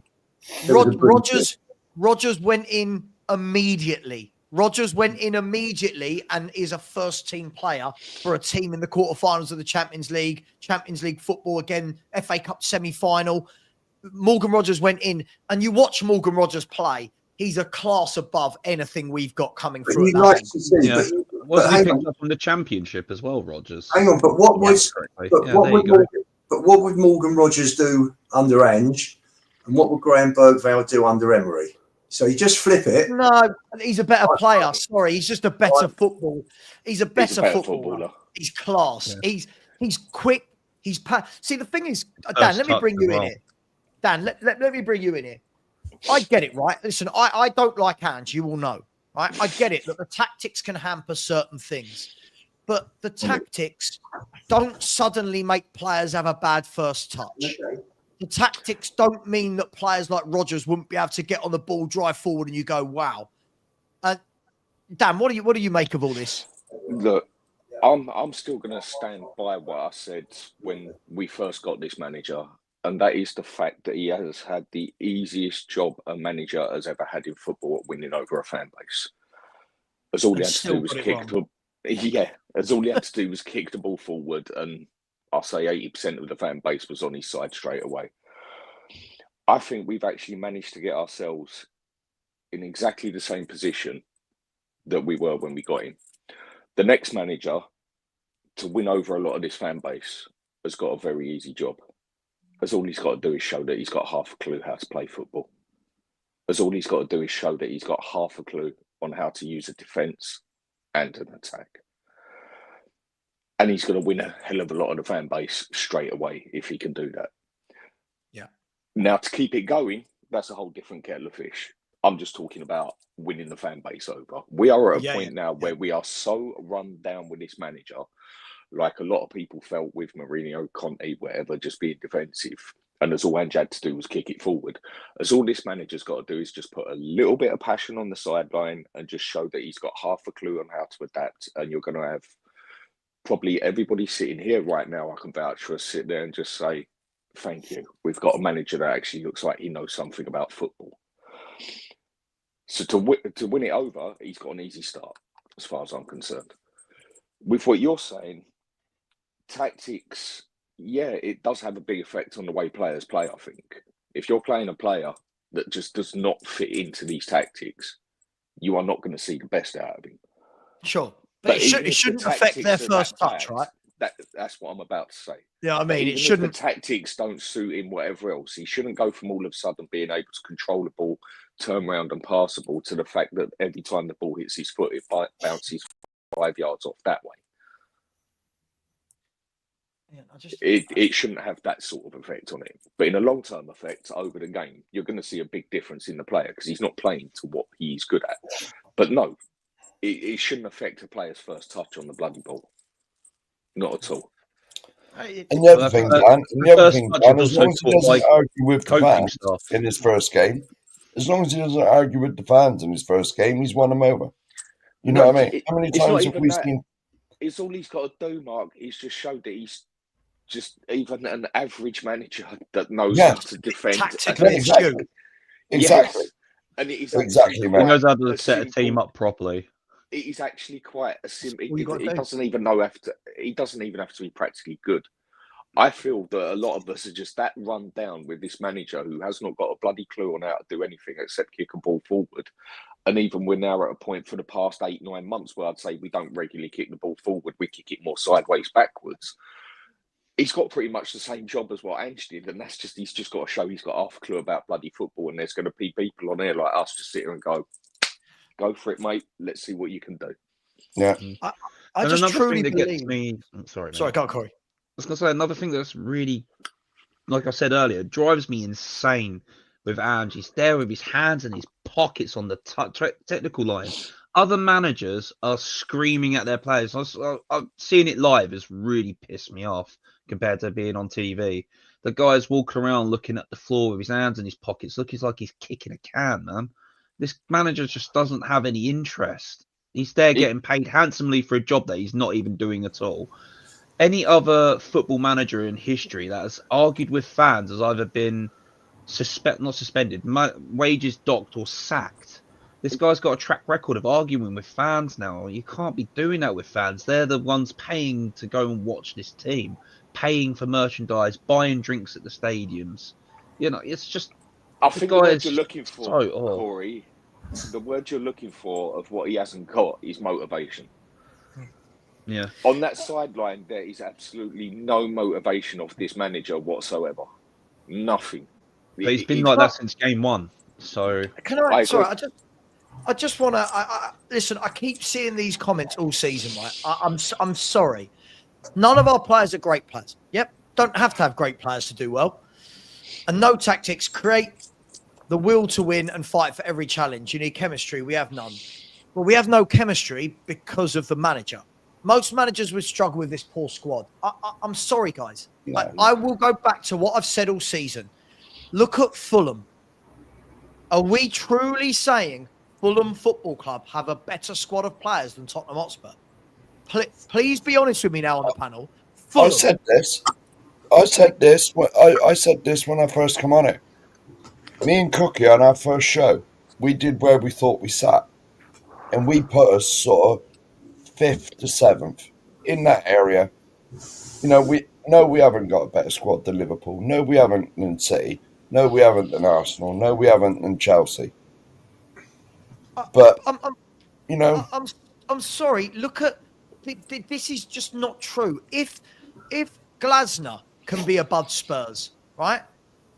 No one's taking Crystal Palace's squad over ours. I don't care. No. None of you would have said that, right? None of you would have said Bournemouth. None of you would have said Brighton. None of you would have said Fulham. None of you would have said Nottingham Forest. This whole notion that no manager would do a good job with the squad we've got is mad. Everyone comes on here and praises Vicario, right? Everyone comes on here and praises Porro, Spence, Adogi, Van der Ven, Romero, Danso's not bad. Dragusin's an international footballer. All I hear is Bentancur. Yeah? Gray this, Bergvall that, Stunny, Odeberg, Matisse Tell, Madison, Kulusevski, Basuma, Solanke. All I hear is our players get praised weekly. But this player. And then we're turning around and saying that this squad can't be where Fulham are, who are 11 points clear of us. Really? This team should respectively be a top 6, top 7 team. Yeah. Yes. Yes. Again, I'll repeat what I've said time and time again. You go and get an average, a good team, play everyone to what they are meant to play at, to how they're meant to play, to what they're good at, to the right formation, to the right tactics. You can even make a bang average team look very, very good. Same as you can do the total opposite and have an absolute outstanding team, play them the wrong bloody way, and then you'll just see a downfall. This team, For me, I said it for ages. It's made for 3 at the back, 5 at the back, whatever way you want to call the formation. 3-4-1-2, 3-4-2-1, 5-3, whatever way you want to put it. It's basically the same thing. We both know that both our wing backs are good overlapping wing backs. Neither of them are good defenders, but getting up the pitch and crossing it, Porro, that is where you'll see the best out of him. When do we even see him get up on the side of the pitch to cross the bloody ball? Because he's always got to invert. Same as he does with Odegaard. Say the defenders as well. Even down to Dragusin, for instance, yeah? That fella's had a lot of stick and he hasn't looked good since he's been here. Why?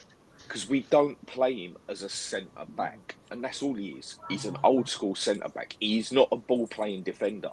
He's not a defender that runs it up the other end of the pitch and then passes on like, say, Romero can do. He's the old-fashioned no-nonsense. He's an old-school, no-nonsense centre-back. So we're not going to see any good out of him. Other players, you'll see a moment or two out of it. Son, we are just playing him totally the wrong way. Even down to the way that we're playing our striker. The thing I just don't get with Solanke, he's looked at Solanke, he said he's the man he wants for the one good season he's had in his career. Looked at the way he's done it, and he's gone and brought Solanke over to Spurs. And he's playing him a total different way to how the man has had the best career he's ever had. Best season of his career he ever had. And he's playing him a total different way. We are not playing the players to their potential, to what they're good at. So one way or another, it is not going to work.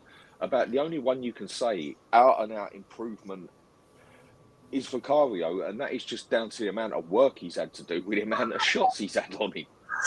Sorry, Vicario's not a clown. He's an old-fashioned goalkeeper that doesn't want to play with his feet. Yeah, the guy's a well-passed shot stopper. We've gone to this is the thing. As a shot stopper, because the amount of like 20, 30 shots a game he has to bloody save. But we're going to the end. We're doing that thing with a pendulum where no one can ever have a middle ground. It has to be everything's amazing or everything's shit. And I don't think everything is amazing or everything is shit. We have got some good players that if you've seen, we've seen these players perform in the Premier League. And it's when they get to Spurs, right? This same guy just now said, yeah, but those other clubs fight for each other. Yes, that's on the manager. That's what the manager creates. You watched Fulham yesterday, right? Beating Liverpool. Fulham, for me, if we look at Fulham's 11, I guarantee any of you in the summer would have been hard pushed to give me 2 that you would have wanted in our 11, right? 2, because everybody in the summer, I just heard, Porro, Dogi, Van der Ven, Romero, Bentancur, Kulusevski, Son, Solanke, and yet when we're not doing well, it's these players are not good. It's not that they're not good. It's what Dan just said. You've got to play them properly. Build a team ethos. Build a structure. Coach them properly. Right? Fulham, I'm using Fulham today. I could use any of these clubs. Look at Crystal Palace's squad. It is absolutely tiny. Right? Crystal Palace's squad is absolutely tiny. Look at their last 5 games. 4 wins and a draw. We dream of that, don't we? We dream of 4 wins and a draw from 5 games. How's he doing it's normally 4 losses and a draw for us. But look at their defence. 35 goals conceded. Why? Yeah. Could it be because the manager sets them up? Could it be because the manager's got some tactical nous? Could it be that they're all pulling in the right direction and playing for him? And that's, by the way, just Lubo, before you come in, that's me highlighting the team in 11th, by the way. I'm not even praising a team in 3rd or 2nd. But we've got to stop doing this, because what I'm going to do before the season starts, right, next season, I'll tell you what I'm going to do. I'm going to collect receipts on everyone. Before the season starts, I'm going to ask everybody, which squads would you swap Tottenham Hotspurs for? And let's see what people do. Because then they're going to be conflicted with, do I want to look like a bad fan or am I going to tell the truth? None of you, not you on the panel, none of you were telling me all this in the summer. None of you. Maddison being damaged goods. Vicario being a clown. Come on, man. Maddison's damaged goods, but yet set the first goal up and has played drastically out of position. Out of all those teams you mentioned in front of us, I'm sure pretty much all of us and a lot of the chat would have said maybe 1 or 2 players they'd have picked out of each of those teams. Agreed. Yeah. I can't think anyone would have blatantly said Fulham are better than us, Palace are better than us, Bournemouth are better than us, and basically swap, let's say, 75% of our players for theirs. Maybe 1 or 2 players, like we wanted Eze, for example, who hasn't had the best of seasons, but still would get into that Spurs team quite easily, I personally think. And there's players that we would have had out of those teams, but there is not one person on here about for all of us and literally everyone I know that would have blatantly sat here and said, I'll take Fulham's team, Palace team, or Bournemouth's team, or even Newcastle's entire team over ours all day long. No, you're right, Dan. And I actually said, and I came on here and I said, you know what? I looked at our squads. And I was excited the fact that Graham Bergvall had joined, and I do think there'll be superb signings going forward. But I said between 5th and 8th. What I should have actually looked at was the last 28 games of last season, and the fact that we had only bought Solanke, which was done right at the death, wasn't it? So I think when you're asking people for their predictions, Sav, for next season, ask them at the end of the transfer window because I always do. Because it's 7th and got called interesting negative for 7th, mate. I said 7th and got called negative.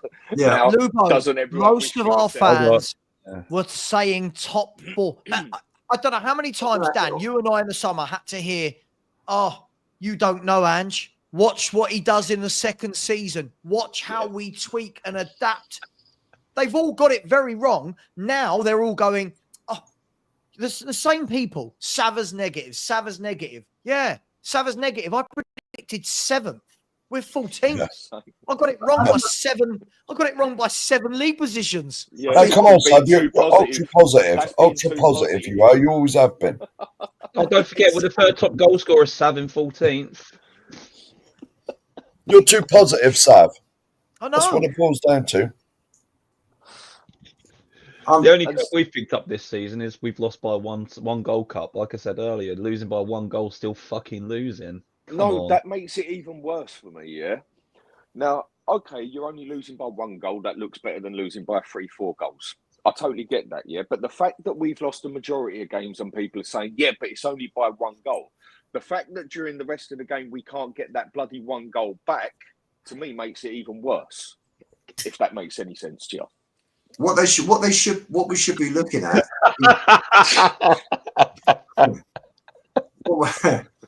Going on adding to that. Gang, did you just borrow Barry to take that picture with the cup? Oh no! Yeah. Dan, adding to that is why we are losing by 1 goal and we're not actually sitting tight. Because to lose by 1 goal, you've got to concede that goal. And why we're not sitting tight? You hear a lot. I was listening to Maresca after the 0-0 draw with Brentford yesterday, and he was saying that, we go out and we try and win every game. He said, but if you can't win, at least you don't lose. And if we had that attitude instead of just going gung-ho and, I remember Carragher saying after we lost 4-3 at home to Chelsea, we've gone 2-0, we're 2-0 up, now sit tight, pull back, Chelsea going to come at you, ride the storm, get to half-time, come out, be aggressive straight after half-time, take the game back to Chelsea. But no, we carried on. We carried on. Chelsea scored within 5 minutes. We held out till half-time in the second half with Basuma and Starr's reckless challenges in the penalty area. We managed to lose that game. But, yeah. I was going to say, you've only got to look at the Brighton game as well. You've only got to look at the Brighton game last year. 2-0 up. Didn't change nothing. Lost 3-2. Look at that table, though, yeah? We are, what is it, 14th now? 15th, 14th, 14th? And we've risen. And I think we're still plus 13 or 14 goals. I think it's 13 or 14. Yeah. So what does that tell you, Dan? And this is where I'm about to go. And that looks crazy on its own because that's better than anyone up to the top 7 or 6 even. And even, I think, one team in the top 6. But we're only losing games 1-0, yet we're plus 13. Isn't that telling you something as well? Plus 11. Oh, plus 11. Plus 11, Isn't that telling you something as well? That tells me that our wins come in batches of 3s and 4-0s. Pretty much, yeah. And teams in the bottom 6. Exactly. It also shows this. This for me was absolutely telling. Yet another manager who's basically saying we know how Spurs play. The last 4 games at home, 4 teams that sit back and wait for us. Tottenham, it was a different kind of game. So for us, in some ways, it was better. It's funny, isn't it? So the 4 managers that have gone to Chelsea before us have all realised, here's what you do to negate Chelsea. Not our manager. And that's why we lose a lot of games by 1 goal, because we don't ever know. We never, ever know when it's time to sit in, when it's time to attack, when to take sting out the game. Yesterday in the second half, you could see Southampton were getting on top of the game. At what point would you say to your 3 centre mids, put your foot on the ball? There's no rush. Put your foot on the ball. Keep the ball for 5 minutes. We don't do it.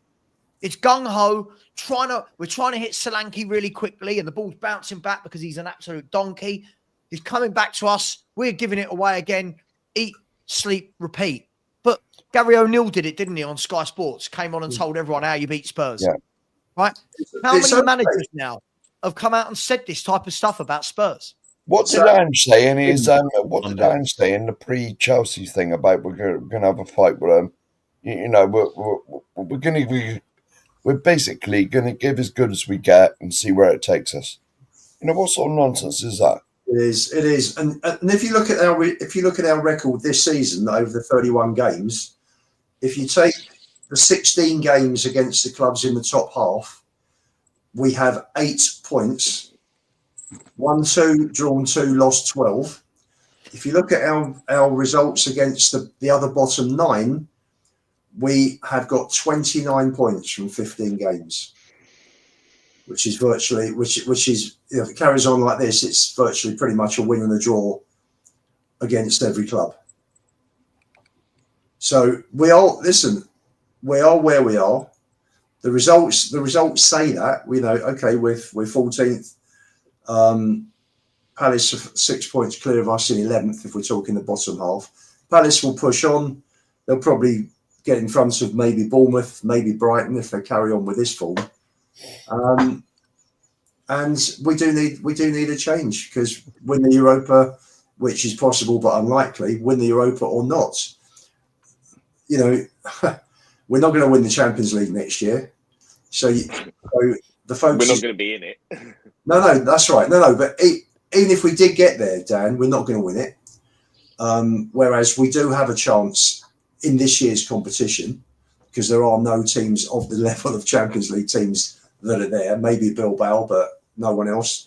And, you know, we can't keep finishing, you know, if we finish here at 14th, you know, we look at Villa away, West Ham away, Liverpool away. Brighton we should be able to beat last day of the season. Palace at home, not easy. Forest at home. Hang on. You just swept over Brighton. We should be able to beat. Last game of the season where there's nothing left to play for. Brighton are right in the hunt for European football, so they could definitely have something to play for. Mm-hmm. Oh man! So for me, 14th was we're probably going to finish up maybe marginally above Everton and West Ham, but behind Man United and Palace. So we'll finish. Brighton are 3 points off Europe. Brighton are 3 points off a European place at the moment. Okay. They're on 47 points, and Newcastle have currently got the conference place are on 50. Now, obviously, there's games to be played.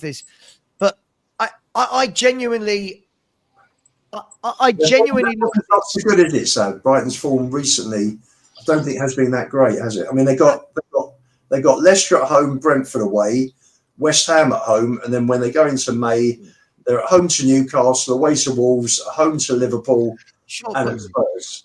Lubo, it's just the last 3 games. Their last 3 games, their form's not been good. But in general, they've had a good season, and form doesn't last forever unless you're Tottenham Hotspur. Form is form, right? The problem we've got is, I'll maintain with anyone, we should be, if I bring that table up again, we should be, for me, where Aston Villa, Newcastle and Fulham are. That's exactly where this Tottenham Hotspur squad should be. Not top 5. I don't think we should be where Man City and Chelsea are. I think we should be in that 6th to 8th bracket between those clubs. And if Marco Silva can do it there, right? If Unai Emery can do it with Aston Villa when they're playing Champions League we talk about Europa League playing twice a week. Every game we've played in the Europa League, we haven't even put out a full strength team. Villa are going full strength in the Champions League. Yeah. Right. So for me, we should be in that 6th, 7th, 8th place. And right now, what we should be doing is having shows based on core. What do we need to do to get Europe via the league?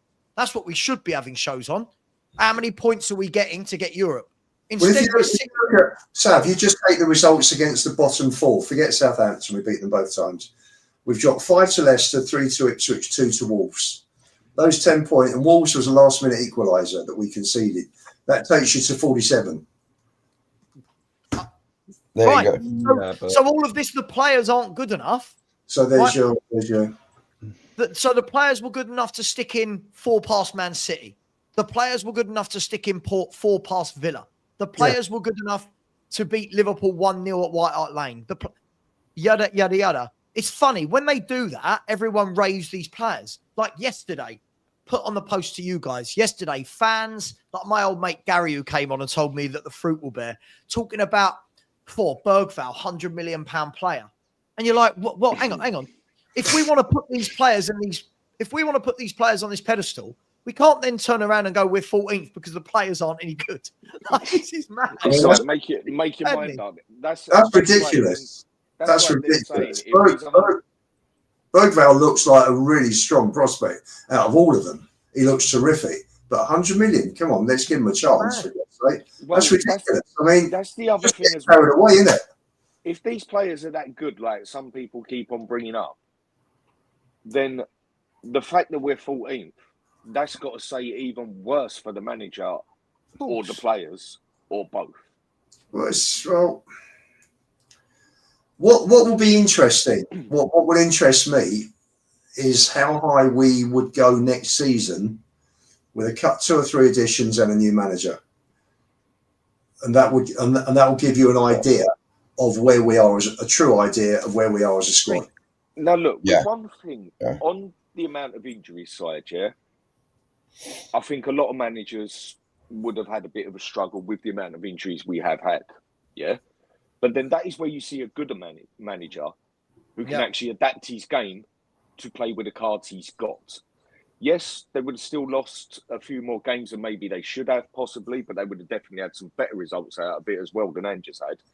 We had a lot of injuries, no two ways about it. But then you can also look at it and say, I'd say half of those injuries were purely down to the way we played anyway. I mean, Van der Ven's career is going to be lucky it isn't destroyed if he doesn't leave us or Ange doesn't leave this style. And we've had other injuries. What is it? Half our injuries at one point were actually hamstring injuries, weren't they? Most of them, would you say this, Dan? To back up what you said, Dan, this. Yeah. That's fair, right? If you've got the injuries, if you've not got Mickey van der Ven, stop playing your high-line suicidal football. Look at Bournemouth when they had injuries. Bournemouth when they had injuries didn't need the massive tactical changes because they don't play a suicidal high line. So Bournemouth brought players into a system that was working, that was getting results, and people just slotted in. People like James Hill, let's be honest, who's James Hill? People like Cook going from centre mid to right back, right? They did these things seamlessly because they don't play a horrendous high line, kamikaze, suicidal style of football. What sums it up really, though, Sav, is that most managers, they will play with the cards that they've got. Exactly. You know what I mean? While we're talking about hamstrings and injuries, and we're talking about Fulham, what are you guys rating on Sessegnon? 3 goals in 6 games. That seems like the fairy tale start to getting his career back. He spent so many years with us, always injured under our medical team, and now all of a sudden he's playing. The interesting thing was, I watched him. I went to the last group stage of when we're in the Champions League COVID year before we went out to Leipzig. We lost 3-1 at Bayern Munich. He got that goal. He scored a most superb goal. Great run, anticipation, finish. And just in that, you looked at him and you think, Jesus, if he can stay fit, he would look a cheap buy at 30 million. Could never got out of the medical room. Yeah, I never thought Sessegnon was a bad player. I thought he was a good buy at the time, and there was a hell of a lot of potential on him. Oh my God, he But was then exciting. as soon as he got those injuries, his whole career just went to pieces. Yeah. And I would say it was down to injuries that his career went down to pieces. Not because he's not good enough. No, I don't think he was good enough to be no world-class quality player. But I think he had a lot of potential in him to be a very, very good player. And his injuries destroyed him. 100% totally destroyed his career, in my opinion. Can we move to... I want to move to the Frankfurt game. Obviously, all roads lead to Frankfurt.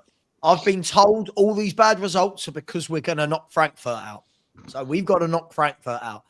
Not the greatest team in the world. I feel like a lot of people have really overhyped them. Some people have really underhyped them. I think they're just a good, solid team. They do score goals. They are quick on the break. The worry for me is like anything. And when I looked at this comment, this is the worry for me, is most managers will do their homework on the opposition. We don't even need to worry about what Frankfurt play like. We know what Ange is going to do, don't we? We know how we're going to set up. We know how we're going to play. Guys, Frankfurt over 2 legs, it shouldn't be this life-changing moment that it's turned into. And it also shouldn't be this life-changing result. Frankfurt are a good team, but not, we're not playing a top team here. So what's going on? Are we going to beat Frankfurt? What's going to happen? Sav, we're not playing a team in form. They've lost 4 of the last 6 league games. They haven't been in form lately. They haven't. They're sitting third. Neither have we. So neither have we. Got some really good players. That's right. They're sitting third, which is basically where players like Mamouche took them to before he left, and their form has fallen off a cliff pretty much since he went to City. They've also got, I'm reading, they've also got 8 players injured and who are struggling to be fit for Thursday. So, and these are first teamers. So we could be playing half a reserve team out there. So, you do want, unfortunately, if this was a normal Glasner or an Emery, we would be set up. They'd have studied the players. We should have had scouts at every single Frankfurt match since the draw was made. Mm-hmm. Their form is better than ours, though. Let's say that their form is better than ours. If we look at the form tables, they do score a lot of goals. They do have quick players. Wow, he's rapid. That young kid, he is rapid. I think he's injured, Corey. Is he? He's still a rapid. He's still a rapid, good player. He's not rapid at the moment. He's injured. Yeah, no, but I've watched that kid's career for a good 2-3 years when he was in France. It was coming through. They touted him to be the next Project Mbappe, really, didn't they?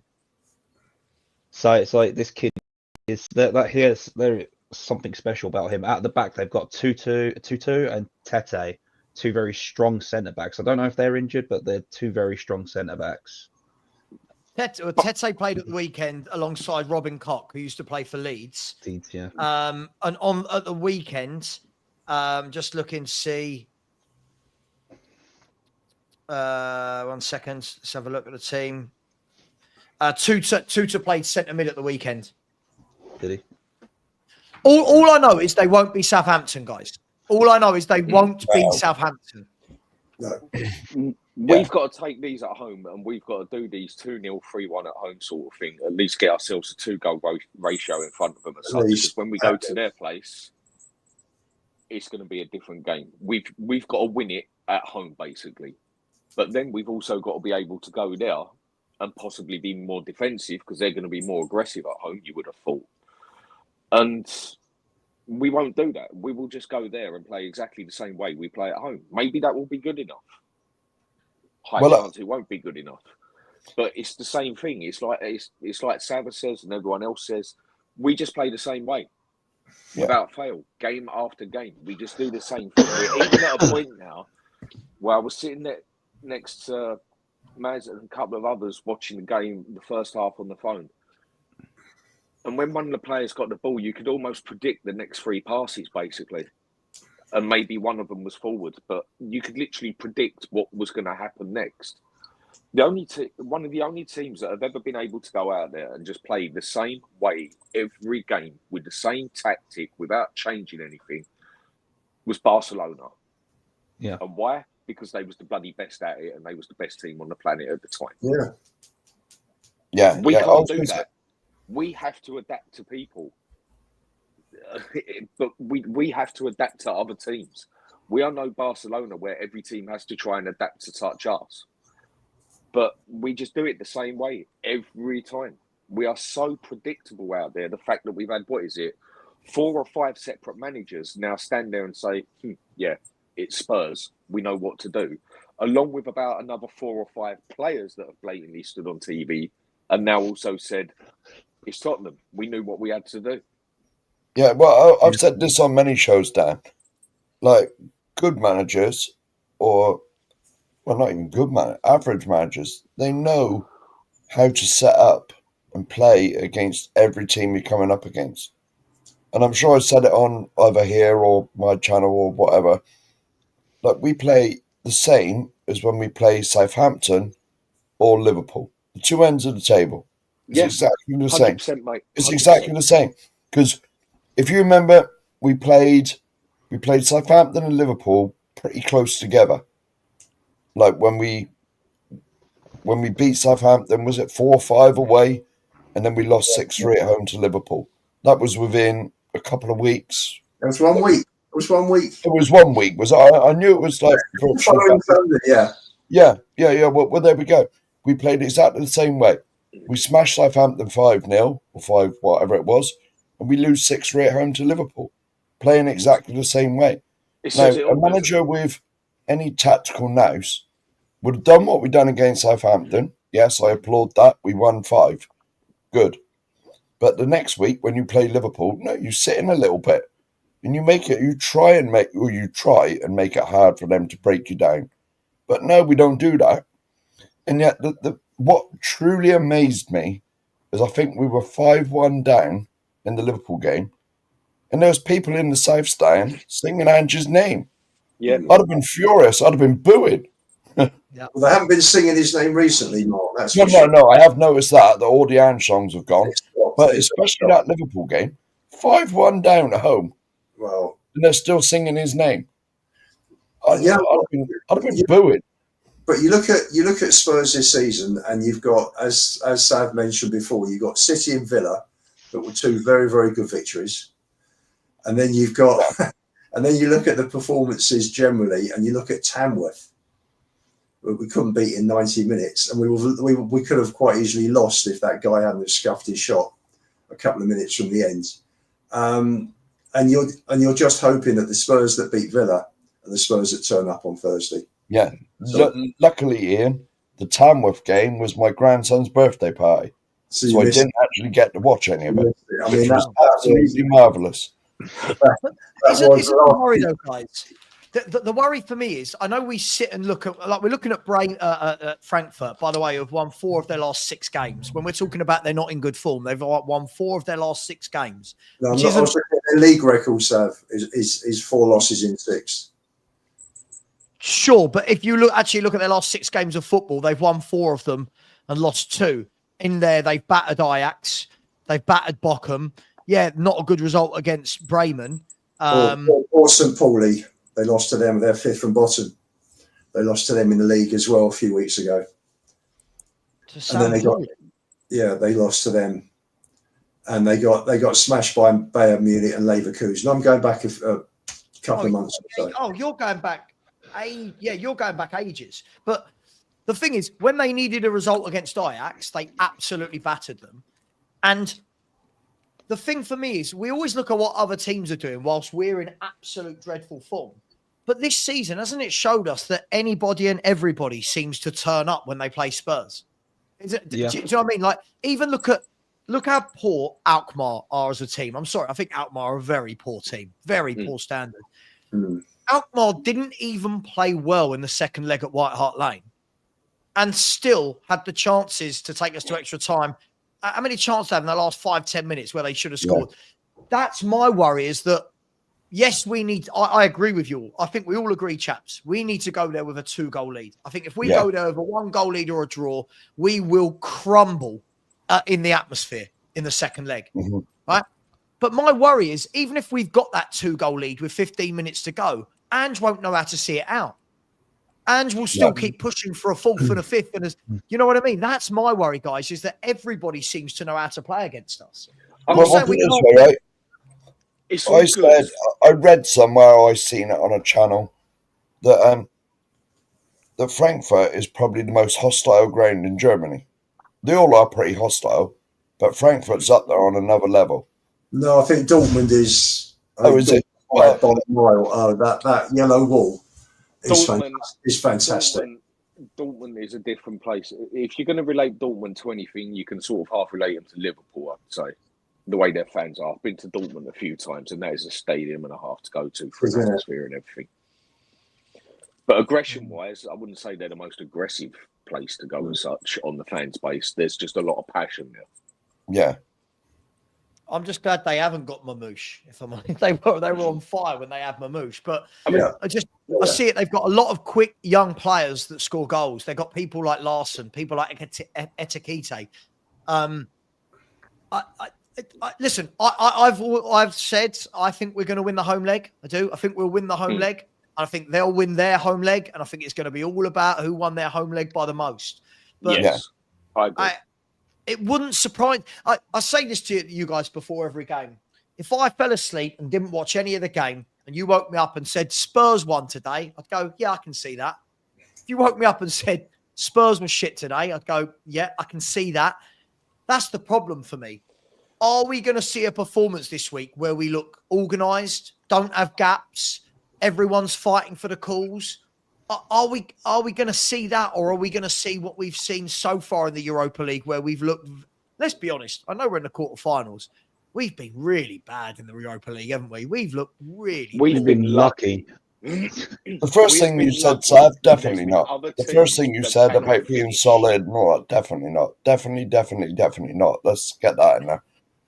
Even when we played carrier bag, if they would have, or whatever you wanted to call them there, if they would have actually had a player that could put it in the back of the net, we would have been in severe trouble. They had enough chances to they opened us right up enough times. They'd had a fair few chances to put it straight in the back of the net. They just did not have a player with the quality to do it. And I think there was about another 3 Europa teams that you can say opened us up enough times. They just didn't have the quality to finish it at the end. Now, I'm all for being 2-0, 3-0 up and saying, right, let's go for 4. Let's go for 5. Let's totally smash this game and win it. But we're not exactly in that situation where we necessarily got the capability of doing that. If we go 2-0 up against Frankfurt, instead of going for the 3, for the 4, I think that's where we've got to shut up shop and make sure that we go to their ground with a 2-goal lead. Whereas other people would say, go for the 3, go for the 4.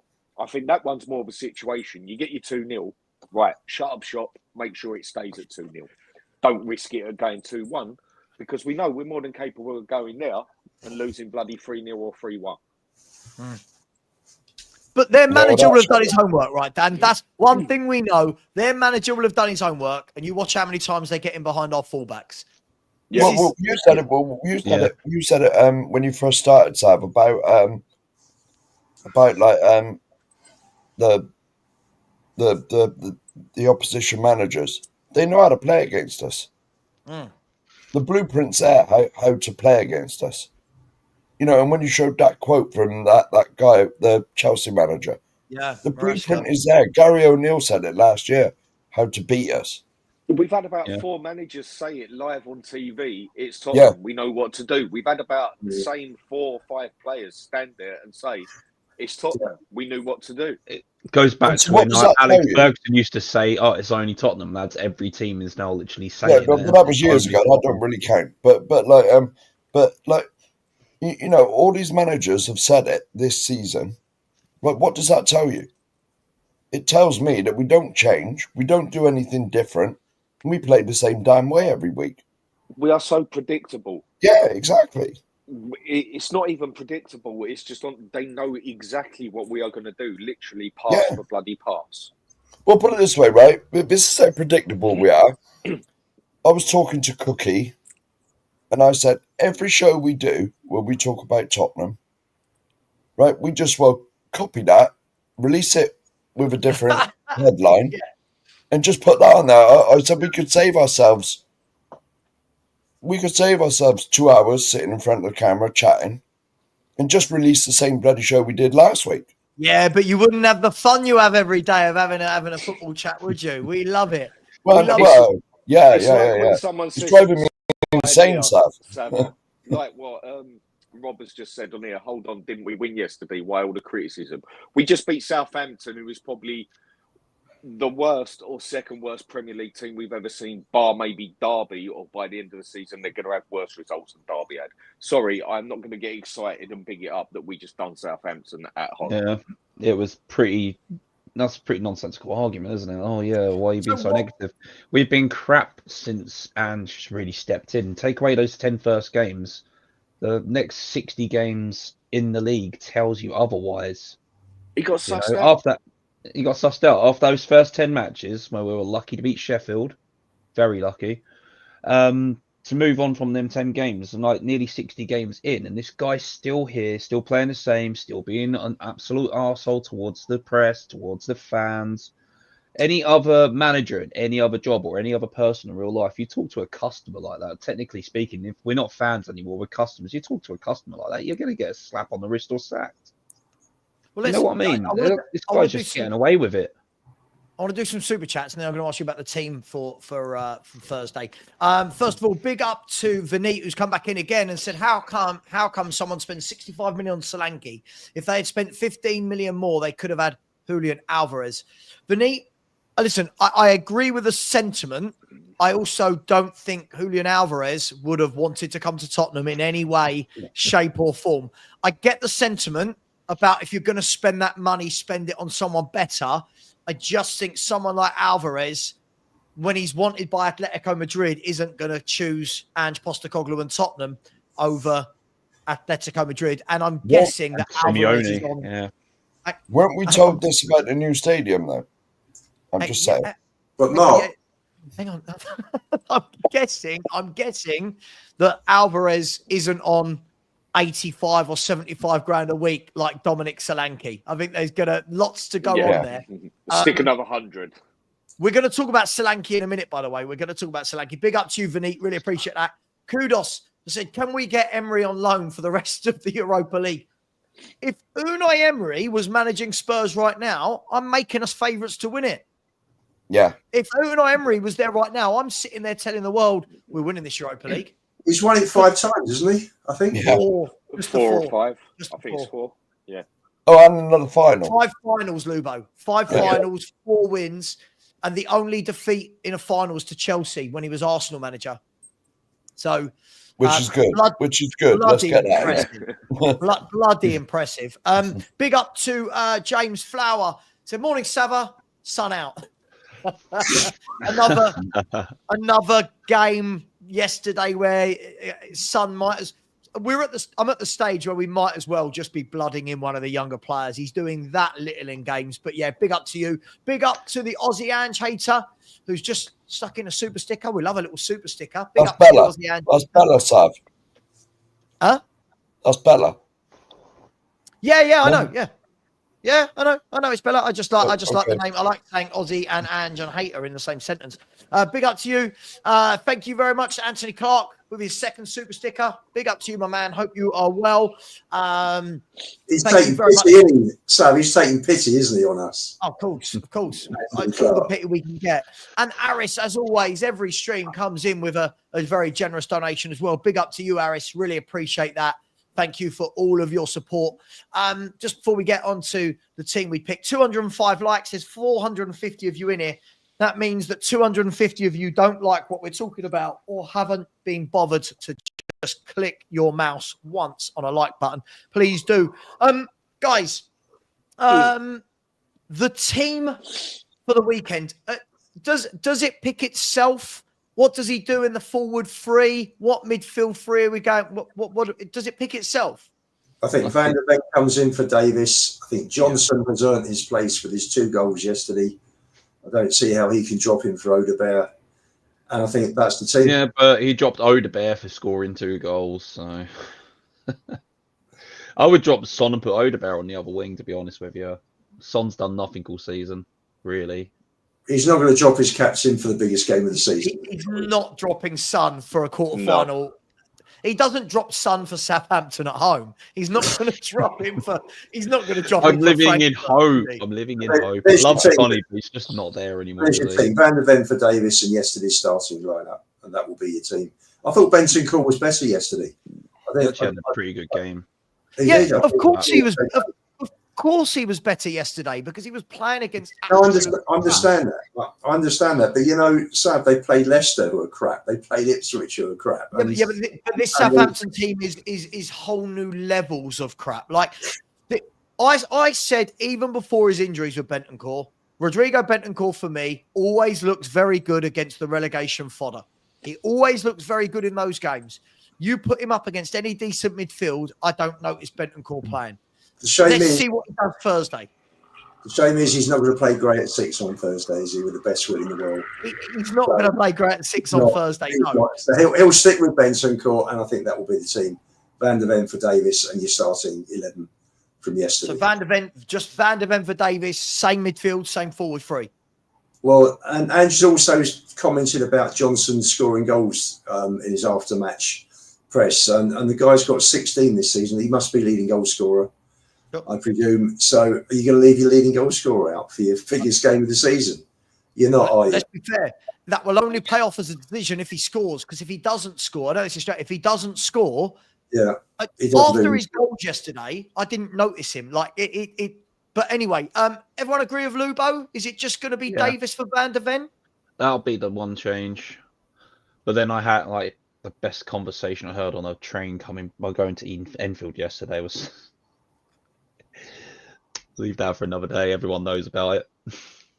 I was just the guy who said Davis was the best defender we've had in the Premier League or something. Yeah. Everyone was putting in their 2 words, and you know what my 2 were? Gary Mabbott. Gary Mabbott. Oh, gosh. Of course. Ledley King. So everyone thinks Van der Ven will 100% come in. I mean, is he fit enough? Unless he's had a knock or something, I can't see why not. Yeah. Well, let's face it, right? If Van Ben's not there, Ange's sort of, if you call it a system, is pointless. Because we rely on his pace so much. Without him in the team, that high line nonsense is, you just will not do it. No. I've got to shoot anyway. I'll see you later. Take care, yeah? Yeah, take care, Dan. See you later. See you, Dan. But, I mean, the question mark I've got is at the moment, he seems to be doing this thing with the fullbacks, doesn't he? Where they seem to be being rotated at the moment. Is this because he doesn't know who are his best 2 fullbacks? Or do you think he's doing this game by game? No, I think he knows his best fullbacks. Nick's just put Porro won't start. Porro will start. And the reason I say Porro will start is that Spence plays better on the left, as it's turned out. He looks so good on the left.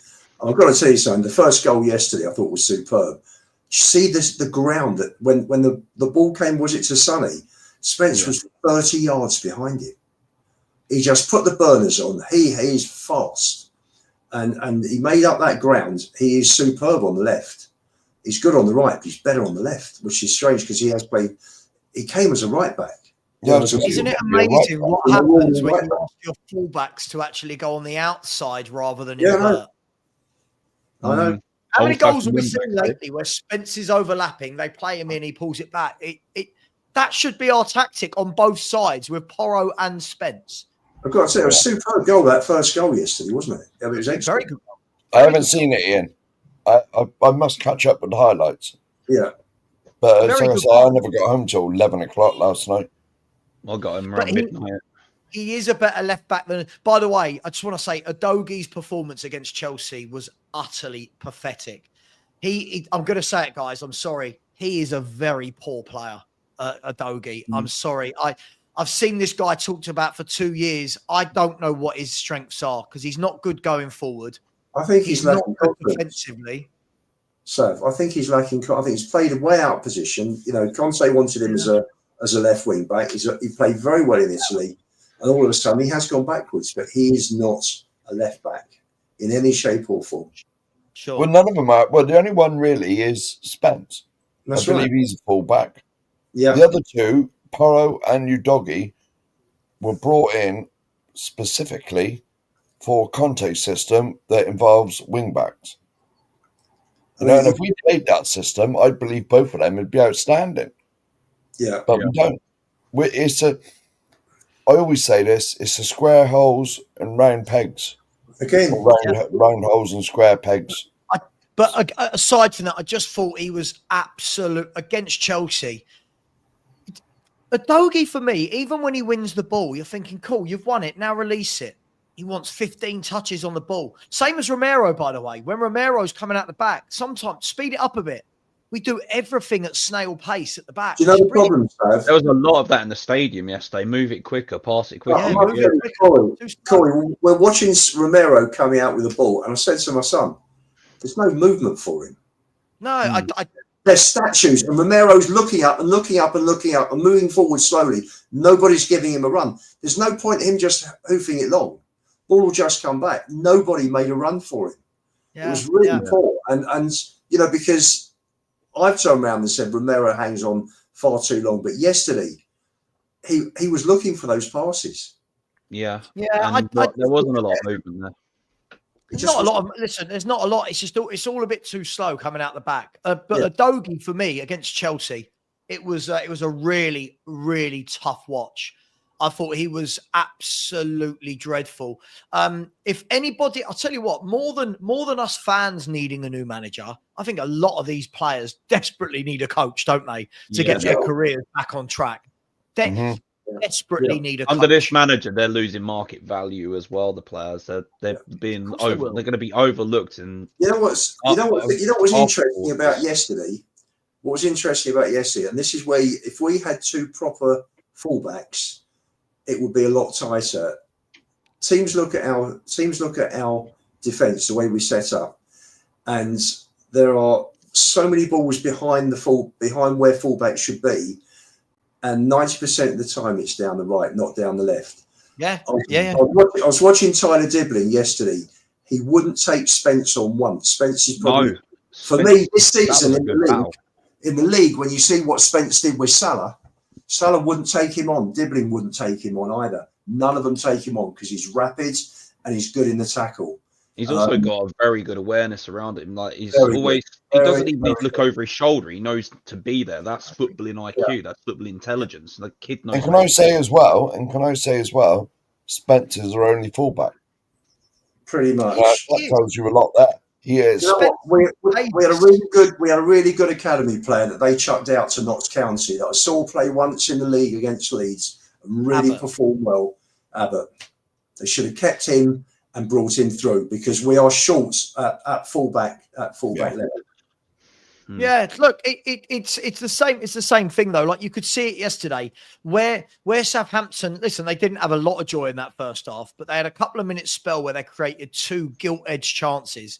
Both came from fullback areas. It's teams don't tend to go through us in the middle. Playing through. They go route one through the middle, but they don't tend to play through us in the middle. They go out wide because they know they're going to overlap and get bodies in. So I'll be interested to see if he goes Porro and Spence.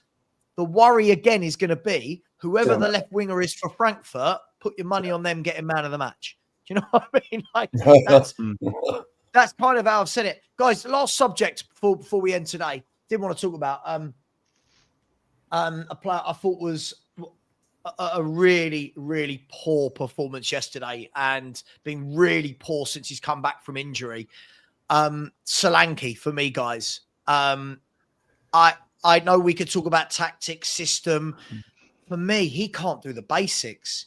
I thought yesterday some of his hold-up play was utterly horrible. A lack of it. Bouncing off him. Do you know what? Right, Lube, I was about to say, this is the worst thing for me, right? There are players who aren't technically gifted, but they throw their weight around and the centre-half goes, God, I know I've been in a game.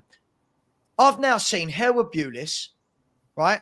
Whoever he played against the other week against Fulham, whoever he played, these people are brushing him aside. He's going to the ground really easily. I just don't know how I feel about Solanke. Like, I never really rated him. You guys know that. But nor have I. He's been even worse than I thought he was going to be. I feel like he's really... This is a really poor striker. Sorry. I mean, apart from Bassey, who is a monster for Fulham. I mean, Bassey's a big guy. Yeah. He's a big guy, isn't he? Okay. Bassey's a big guy, but Bournemouth did it to him. Their centre halves aren't massive monsters. I've generally been positive about Solanke because I think his hold-up play for me is better than what we elsewhere. Sonny can't hold the ball up. I mean, everything bounces. They just brush him aside. So for me, him coming in, I haven't liked the fact that he's been pulled out of the box so much to drop deep because and someone was saying to me the other day that if you have a look at the majority of his goals last season, I haven't actually checked myself. So if anybody who's listening or on the panel knows, please fill me in. But somebody told me that the majority of the goals he scored last season out of those 19 were headers. Now, this is not how we play. Yeah, I think it was about 60% of his goals last season. Yeah, I was going to say it was a high percentage of them. Headers. So if he's good in the air, why are we not utilising that? Yeah, we don't. Or why buy him? Do you know? Absolutely. You know what got me yesterday with Solanke's play? There was a few passes from Spence and a few from Porro, and if you're supposed to be holding up, his first touch was just awful to at least 4 of those passes yesterday. I'm sitting there like at the top of my head, and like Rich looked at me, I looked at him, why 65 million? He's not worth 65 million. He has one good season in 10 years of being a professional so far. Do you know, Corey, I don't mind. I'd rather have a situation where you're buying someone who's coming into the club in form rather than someone like Werner who played well but 5, 6, 7 years ago. Yeah. So I've got no issues. If you've got someone that scored 1 and 2 in the Premier League, then he's no mug because you're not a mug if you're playing Premier League football to start with. But look at why he scored those 19 goals and then say, right, when you're looking at players to buy, all this data analysis, they would see that if he scored 60% of his goals, he scored what out of 19? He scored 11. Yeah, probably. Yeah, 11, something like that. So if he scored 11 headers, and you look at how many shots how many goals from the right foot, how many goals from the left foot, whether the other 8 were inside the box, outside the box, how those goals were scored, the moves, the build up to the goals. Do we play like this? Yeah. If we can't use him, and Iriola has looked at Solanke's positive. He's looked at his assets, his strengths, and he said, right, he's great in the air, ping those balls in. He said to Semenya, down the line or hold back, whip it in. And he's been scoring goals like that. We don't play that way. This is where we don't cross it in. Yeah, this is where a half sensible manager plays with the cards he's got. Whereas we go down the line, boot it across the goal at knee height, and hope it might deflect in or something like that. We don't utilise the players we've got. We don't utilise any of their strengths. But hang on, Mark. Let me just answer this comment. Werner was a German international 6-7 years ago. So Werner 6-7 years ago could have walked into the Premier League in that form. We saw him at Leipzig when they came down. I think he scored a brilliant goal from the edge of the box, if my memory serves me correctly. And he looked a proper player when he came down in, when was it? February 2020? And that was his last good season. Yeah. So his form dropped off a cliff, a bit like Dele Alli's form just dropped off a cliff. But these guys are not mugs. But Solanke had a really good season last year. So, if this data analysis is working, you buy a player who's going to suit the system that Ange is playing. And Solanke just doesn't, because at the end of the day, you're relying on your centre forward for 20 goals. We're asking Solanke to be a hybrid of Defoe and Peter Crouch at the same time. And it just doesn't work. You need your players to play in a certain way, not like 2 players in a one sort of person. And he's out of form. He's out of confidence. His performance yesterday was the worst that I've seen him play since he joined Spurs by an absolute mile. It was like, when we're going to get him off? He should have gone off much earlier, and Richarlison should have come on. I don't know why. Was he back? How is he? Is he back? I think he was on the bench, wasn't he, yesterday? Oh, he decided to grace us with his appearance.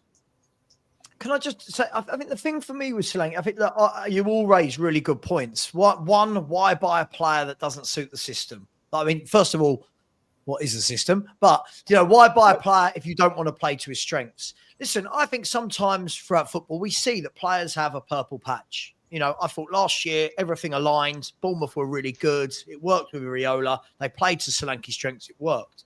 The thing is, I think when you come to a club that's a bit bigger than that, I don't think that teams adapt for one player, which leads you to ask the question, why was that the one guy that Spurs scouted? Yeah, I've got nothing wrong with him coming into the team in form, but I said in the summer, I don't think he's good. And I don't think his hold-up play is good. I don't think as a target man he's good. And I keep hearing that we don't create for him. But in the last few games, he's had a lot of chances where he's not clinical, guys. He's not a goal scorer. You saw it yesterday. That chance that fell to him, he took a touch, and then the shot. I always use this as an example. Let's be fair. Jermaine Defoe gets that at his feet. That's nestling in the bottom corner, right? Mm-hmm. Solanke's shot, he telegraphed where he was going to put it. The keeper just tipped it around the post. And for me, he did the same against Fulham. He had a couple of good chances against Fulham. Never looks like he's going to score. In those clutch moments, he doesn't look like it. And this is a real worry for me because you called it, Lubo. He did score a lot of goals last season with his head.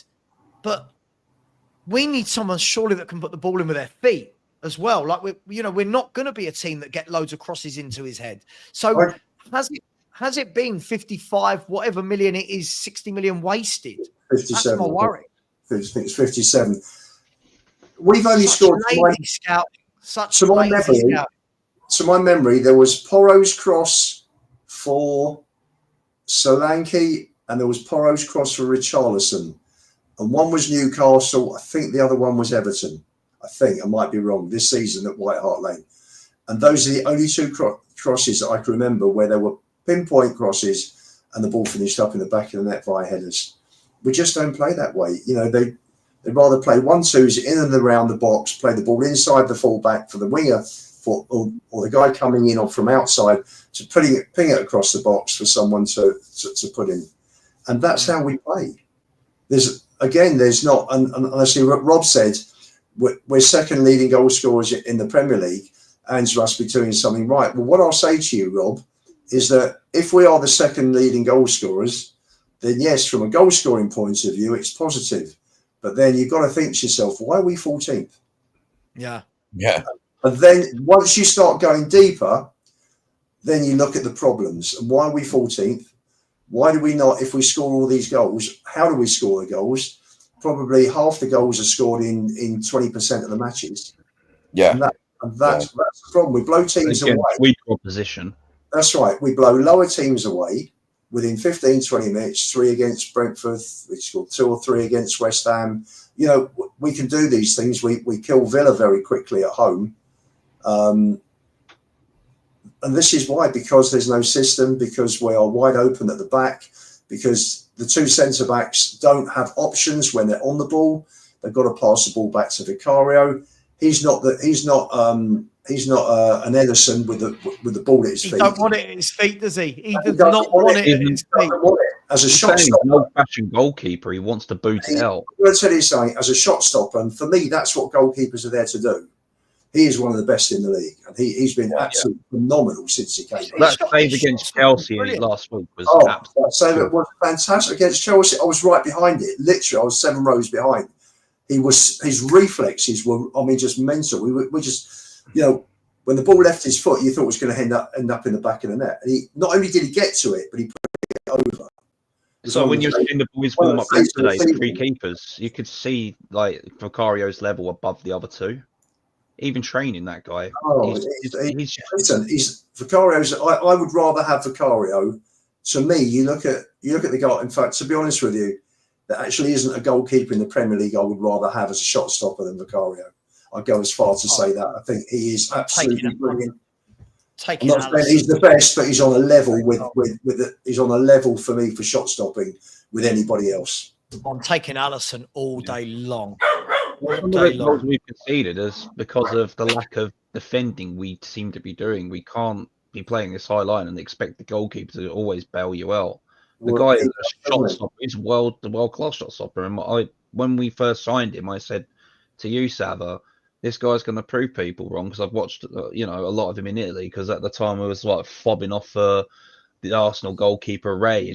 Ray is better than Vicario because he's proved it in the Premier League. The Premier League isn't the be-all and end-all of all these leagues, I was having the same conversation with a guy in the group chat the other day when he was going on about like all these different teams in different leagues don't worry about the leagues.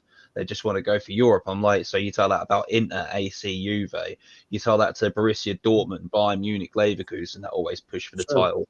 In Spain, you've got both of the Madrid teams, Barcelona, and then a couple of other teams kind of pepper themselves in to try and challenge, Oh, and then he goes, oh, so what about France then? I was like, it's only ever PSG to win it. It's like Celtic. I'm never going to rate this French league and the Scottish league in those same brackets as the other leagues. It's just arguing, Now we've got people in the chat saying Defoe was overrated. Can you imagine how many Defoe would get in this team? Who said Jermaine Defoe? Who said Jermaine Defoe was overrated? Unbelievable. My goodness. He's still the best striker at the club, and he only played the bloody Legends game. Yeah. Jesus. Again, could be asked to throw out retirement. Look at football now. I think people seem to forget. First of all, back then you had two strikers scoring goals, right? You had two strikers both playing, right? But the difference is Jermaine Defoe now, the number of chances Spurs create. Can you imagine how many goals Jermaine Defoe would have in this setup? He would have 50. He would have loads. He would have absolutely loads. The good thing with Defoe is he didn't need to look where the ball was coming. He could just he visualised where that ball would be and he'd be there for it. Martinez, I forgot about him. I will say Jermaine Defoe is probably he's certainly up there with the best natural finishers I've ever seen in my life. As a natural finisher. Yes, he was only a small guy. He's not going to be great in the air. Some of the better strikers are smaller guys, Mark. You got to think when he played Owen was quality. When he played off Crouch, the big man. Oh yeah. And Crouch, he was getting the flick-ons and all that sort of stuff because Crouch is about 9 foot tall. Jermaine Defoe was an absolute monster. Well, Jermaine Defoe was a monster.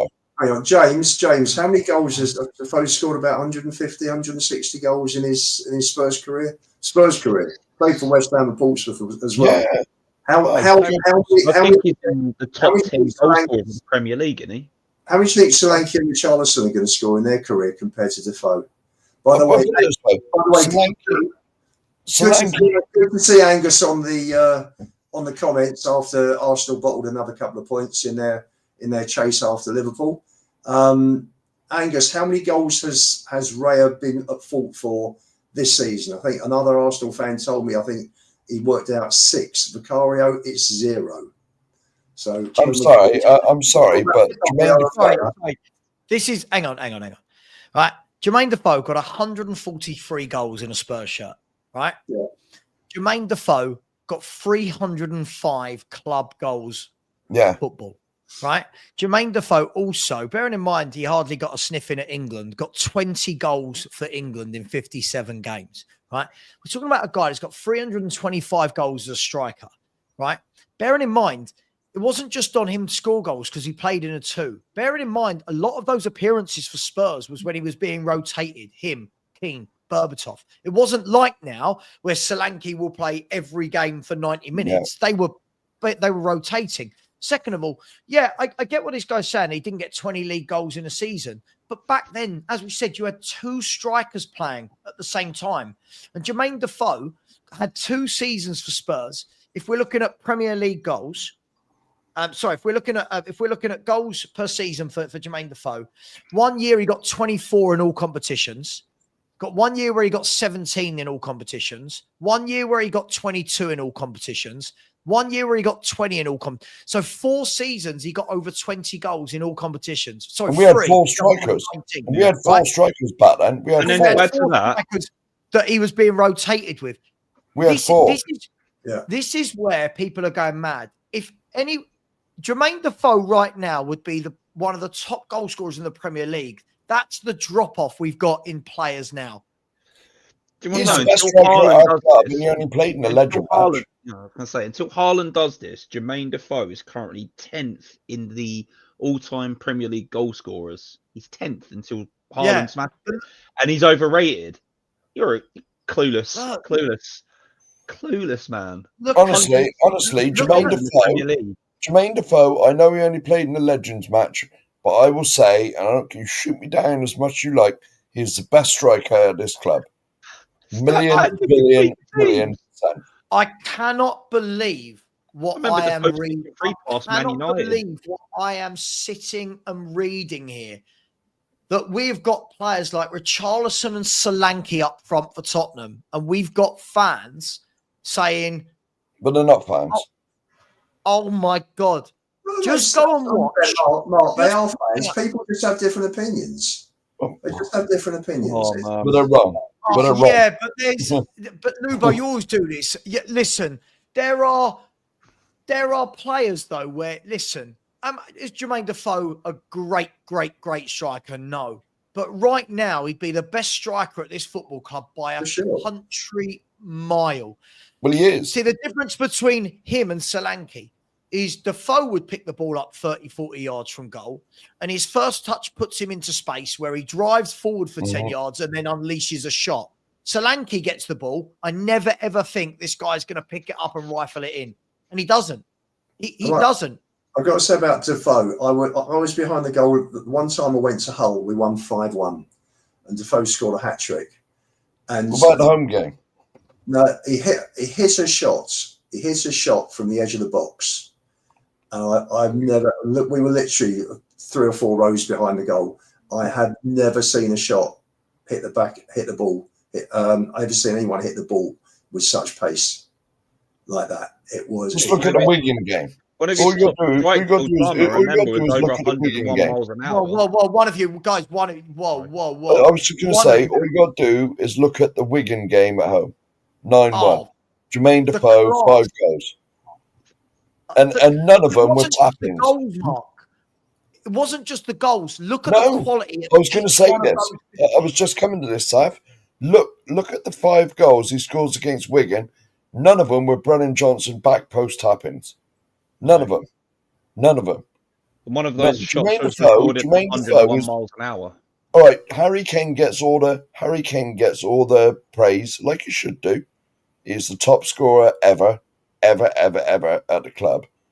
But from a finishing point of view, Jermaine Defoe is the best natural finisher I have ever seen at this club. By far. His knack for finishing was incredible. And we had 4 strikers in one season that Jermaine Defoe was there. And he still got up round 20 goals. And there was 4 of them there. I was trying to figure out what the 4th is because I know 3 of them. Who was the 4th? It was Crouch. Defoe. Well, it depends on the period. You had King, Berbatov. Yeah, King was there. I think Berbatov might have been there. You had Pavlyuchenko there, I think, for a short while. You had Pavlyuchenko and listen, I think people have got to realise this, that it was rotated. It wasn't like things. So Defoe would get 60 minutes in this game, and then Keane would get 60 minutes in that game. Well, I think I just can't believe that the revisionism again. It's revisionism of he weren't that good. Are we watching the strikers in the Premier League nowadays? I also have to add. Hang on.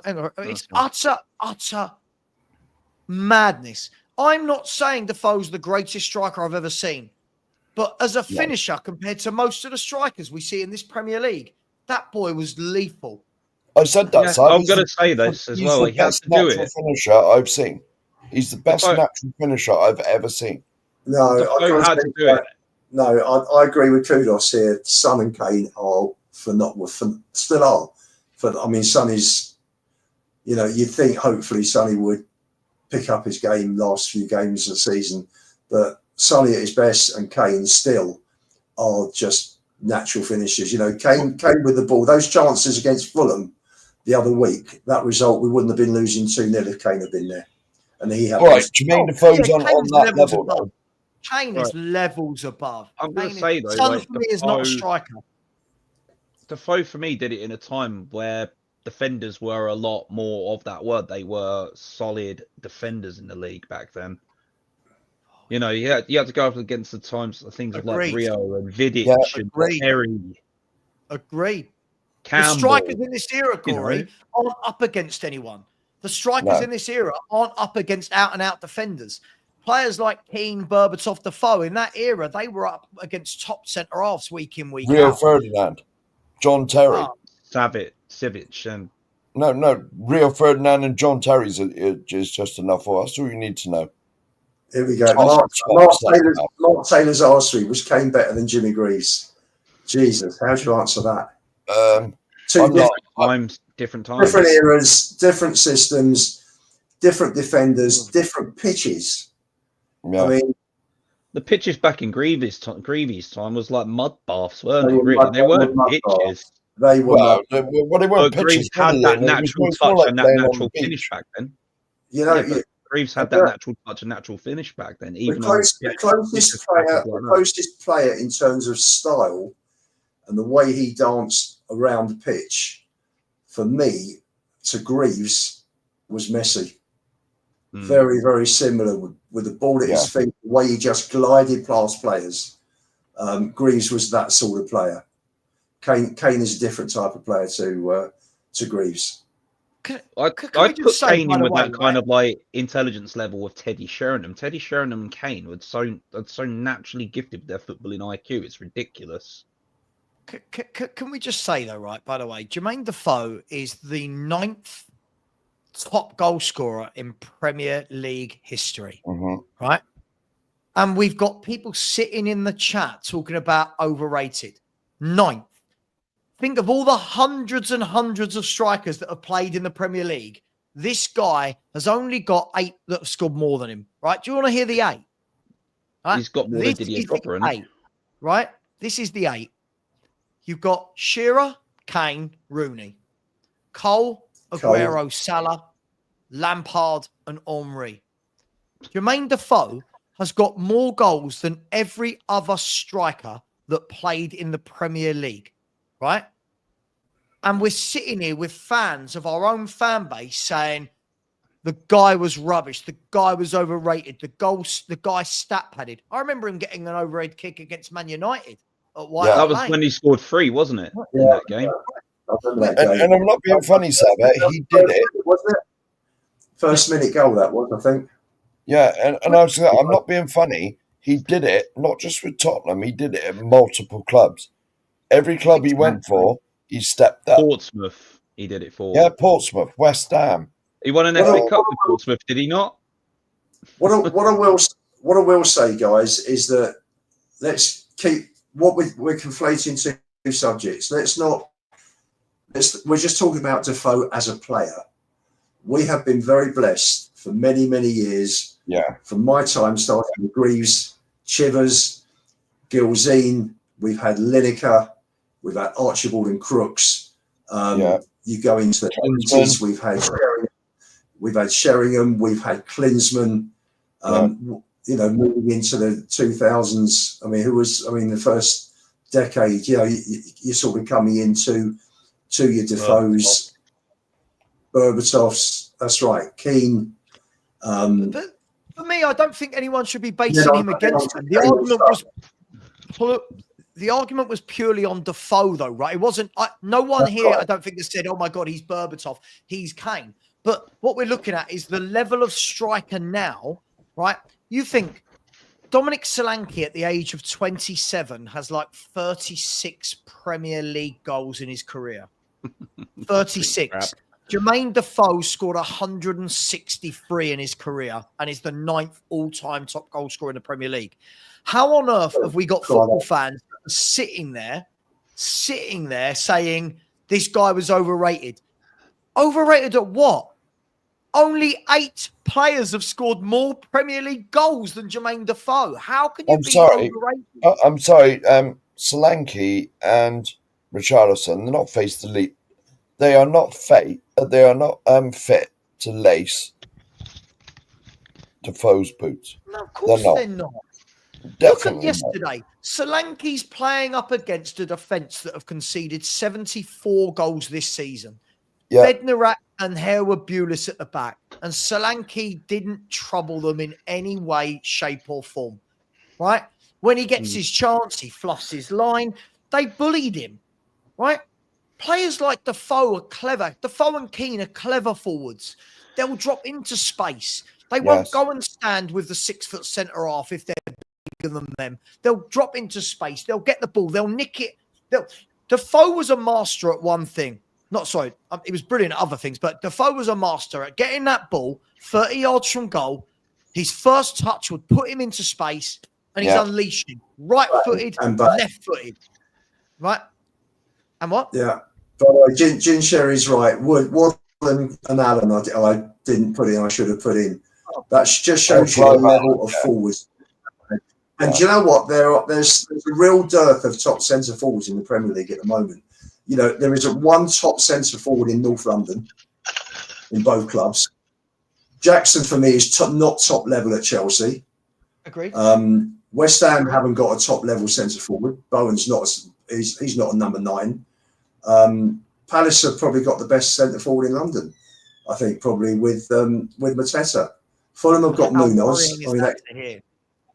Hey, you think about it. I mean, who else? Brentford have got Wissa. You know, so Wissa and Mateta are the best strikers in London in the Premier League at the moment. They are the best. I need to find a Jermaine Defoe goal compilation. This is ridiculous. How many times, guys, you see Defoe get the ball, edge of the box, rifle it in? Oh, are we really doing this? Every match you ever played for Tottenham, I would always hope that guy would score a rocket every game. Savva, you haven't even got to look for a compilation. Just put the 9-1 against Wigan on there. I just don't know what I can show without being copyrighted. No, he'll use that argument as stat padding against a weaker team. Go show him that bicycle kick against Man United, where I think he scored 2, maybe 3 in that match, if my memory serves me right, when we beat them. The 9-1 against Wigan, all right, Wigan were rubbish, but Defoe scored 5 goals in that game, and none of them were tap-ins. Cool. Guys, can we be honest, right? You know when people talk about strikers who stat pad? Let's be brutally honest. If you looked at all of Kane's goals throughout his career, Shearer's goals, Henry's goals, the majority are going to be against the weaker teams. That is obvious. That is obvious that those players will score more against the weaker teams because those teams... Apart from Arsenal for Kane. No, you're missing a point. No, Lugo, you're missing a point. I'm not saying these strikers... I was bantering Angus, really. I'm not saying these players never scored against the better teams, but the point is most strike. That's like saying, look at Harry Kane's England goals. How many of Harry Kane's 60-odd England goals are going to be against crap like Faroe Islands, Malta? Because that's the majority of your games. The majority of your games are against the weaker opposition. But if I can't believe, are we saying Haaland's crap? Is Haaland crap who scores that many goals every year because the majority of his goals are going to be against the lesser teams? I can't believe what we're doing here. And that was a goal and a half. That was an absolute from Jermaine. And he went there as well. And look at, I know it's not about his playing ability. Look at Jermaine Defoe at Sunderland, what he did for that Bradley lad. That's enough to get him in your heart. What he did for that Bradley lad. I've met Jermaine Defoe a number of times. Your connection with that Bradley, didn't he? It was awesome. I'm going to throw this back to you then, James Hunter. When did a big club genuinely ever come in for Heung-min Son? They haven't. We don't know, actually. We don't know. There may have been some tentative inquiries through agents, and Son has always been very happy at Spurs. I mean, if you're playing with Harry Kane, why wouldn't you be? You know. Yeah, but then surely the same could be said of Jermaine Defoe. We don't know. Right? When people are doing this, why did a big club genuinely never come in for Defoe? Why did a big club never come in for Son? And I'm not talking about inquiries. I'm talking about there's a £120 million bid, take him. I think Liverpool have in the past. I think Liverpool. They haven't bid. They've never bid for him. Liverpool didn't bid for him. But if you're hearing that a player's happy and he's not going to move, you're not going to bid, are you? You make the initial inquiry, and if the agent gives you encouragement, then sure. Then the potential no bid. On. Sure, but Lubo, that's okay. Then that tells me that Son doesn't have any sort of winning mentality at all, right? But if we're going to do this, how many people can we do this with? Why didn't a genuine big club ever come in for Defoe? Well, Jermaine Defoe was playing for Tottenham when we were top 4. Jermaine Defoe was playing for a very good Harry Redknapp Tottenham Hotspur team. Who bigger could have come in for him? Man United, they didn't need him. They had people like Tevez, Rooney, Ronaldo. Sorry, Cristiano Ronaldo, I believe, was playing there. You had Arsenal. He was never going to go to Arsenal. Yeah. Where was I can't believe James sniffing around isn't the same as there's a huge difference, right? Real Madrid wanted Gareth Bale. Bang. Here's a world record fee. We'll take him. Yeah. You could say what you want. Sonny has spent all of his career at Tottenham Hotspur. Wasted it for me. Wasted it. We can call it loyalty. I'm glad he has, but because he's a fantastic player. But I get what you're saying. There you go. So apparently Jermaine Defoe has said that Juventus tried to sign him. Oh, there we go. There you go. Yeah. You imagine that. And you got to think, this is before the time when it was really fashionable to go abroad. Because what are we? What are we doing here? Hopefully the Defoe doubters have been educated this morning. No. I just can't believe, Lubo, this is the problem. These are the same fans. The whole point as this started was, look at the caliber we've got up front now. That's the problem, isn't it? If any Spurs fan tells me that they would have Solanke in his peak over Jermaine Defoe in his peak, we have got serious problems within our fan base. Then again, this is a fan base that half of them love Ange Postecoglou. I have been watching the comments, so I don't know who they are. My advice. Oh, sorry. Name a big goal Harry Kane scored. If we're going to do that with Jermaine Defoe, let's do it with Son. Let's do it with Kane. If we're going to do this, if we're going to be arseholes about this, let's do it. Name a big game. Name a big goal Son Kane scored in. Now you're going to tell me Arsenal. Jermaine Defoe scored against Arsenal. Yeah. So, do you know what I mean? Name me a big game that these guys have scored in.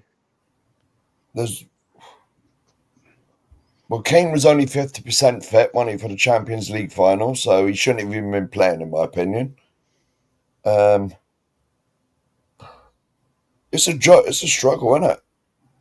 But this is the strange thing. Listen. I fail to believe that anyone, I know we've got some trolls in, but I fail to believe that any genuine Spurs fan that ever watched Jermaine Defoe play would pick Dominic Solanke over him. My advice is after the show, obviously, Savva, is just put his name into YouTube. Yeah. Oh, mate. Just put his name into YouTube. Yeah. I mean, what are we doing? I think Jermaine Defoe has got an all-round better game than Dominic Solanke. Yes. I think Dominic Solanke has 36 Premier League goals by the age of 27 for a reason. And I'll tell you what, let me go and find out how long it took Jermaine Defoe to get 36 Premier League goals. No, I can't. 2 seasons. 2 seasons. I reckon before he was... Did he start when he was young? He did, didn't he? He was at West Ham Youth Academy. So I'd say before he was 20. It depends when he broke in at West Ham. Right.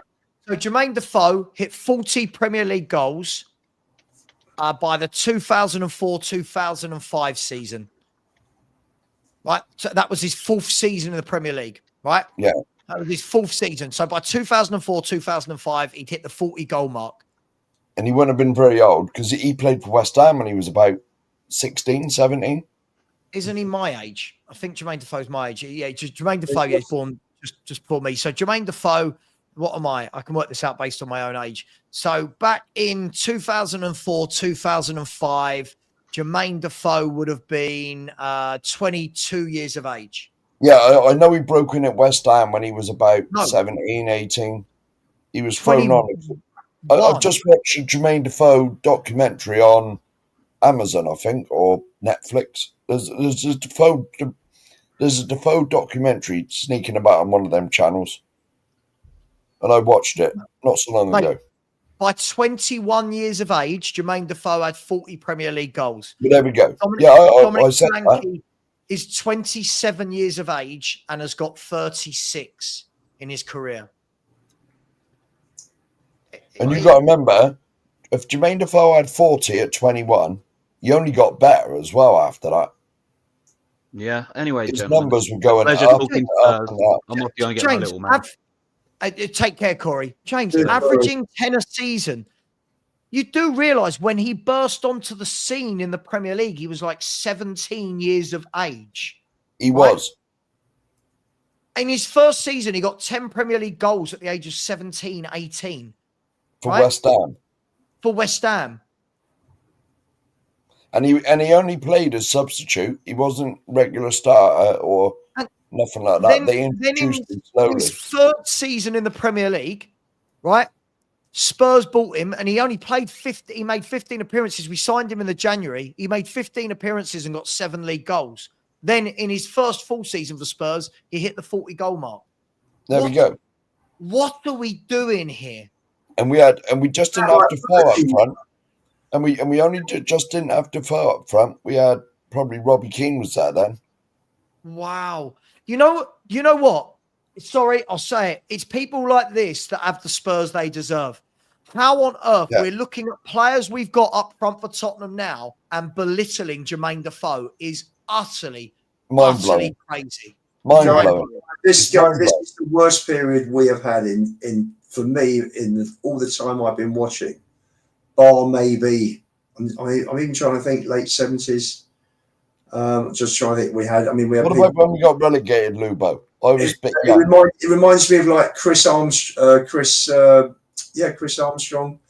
You also had Chris. Chris Armstrong was for me would do a better job than Richarlison and Solanke. Chris Jones, who was the nearly striker. We had him, but at least in those days we had someone like John Duncan who could put the ball in the back of the net. This is a great comment here. Harry Kane, right? And Harry Kane says it in an interview he done, and Defoe backs it up in a documentary that I watched. Can't remember what the hell it's on. Harry Kane was playing football in like one of those sort of like netting places, where they have the football with the wire around it. And a car pulls up, and Jermaine Defoe gets out and has a kickabout with him. And Harry Kane told him, I was one of the kids in that playground. And he said, you inspired me. And he said, I just love football. I've seen you, and so I stopped and had a kickabout with you. This is the sort of player he was, but that's just a personal story from him. But as a footballer, man, Jesus. So anyone doubting Defoe, go and have a look at his. Yeah, just put his name in YouTube. These aren't real Spurs fans. I'm sorry. I'm sorry. Anyone that thinks Dominic Solanke is better than Jermaine Defoe has got the football club they deserve. Sorry, I'll say it. I don't care if it offends anyone. You have got what you deserve. Dominic Solanke, for me, I'm watching him, and like Lubo said just now, I'm looking at the list of strikers we've had at this club, and I don't know what era I have to go back to find a number one choice striker that I look at as bad as this. Probably Ian Moores, Chris Jones. You're going way back now. Seriously, going back to the late 70s now. Yeah. Put it this way, right? I'm mid-50s, and if someone says to me, all right, name some Tottenham strikers, I'm going to say, right, Harry Kane, right? I'm going to say Jermaine Defoe. I'm going to say Robbie Keane. I'm going to say Berbatov. I'm going to say Klinsmann, Sheringham, Crooks, and Archibald. Dominic Solanke and Richarlison won't even come out. I won't even say them. I'm going to mention all these other greats that we've had. Berbatovs, Keanes, Defoes, Sheranham's, Klinsmans, Crooks and Archibald were fantastic. Well, look at the list up there, which is much more recent. Oh, here we go. Yeah, that's more recent. Yeah, yeah. Seriously, we have been blessed. I'm not reading his name out, by the way. We've been blessed with some fantastic strikers. We truly have. We truly have. Listen, search Surfer, but the problem is Solanke's got United shows how good he is. Mate, he's got 36 Premier League goals in his career. How many of them were with his head? Could anyone out there find out for me, of his 36 Premier League goals, how many are with his head? And I'm not knocking that. That's a great skill. But no one can tell me what I just can't. I can't. The standards, honestly, guys, this now tells me why we have so many fans that want Ange. Our standards are absolutely in the gutter at this football club. None of us have even mentioned Gary Lineker. Oh no. We haven't even mentioned Paul Walsh, Gary Lineker, right? We haven't mentioned players of that ilk. For anyone who's not listening, I never said Jermaine Defoe is the best striker I've ever seen.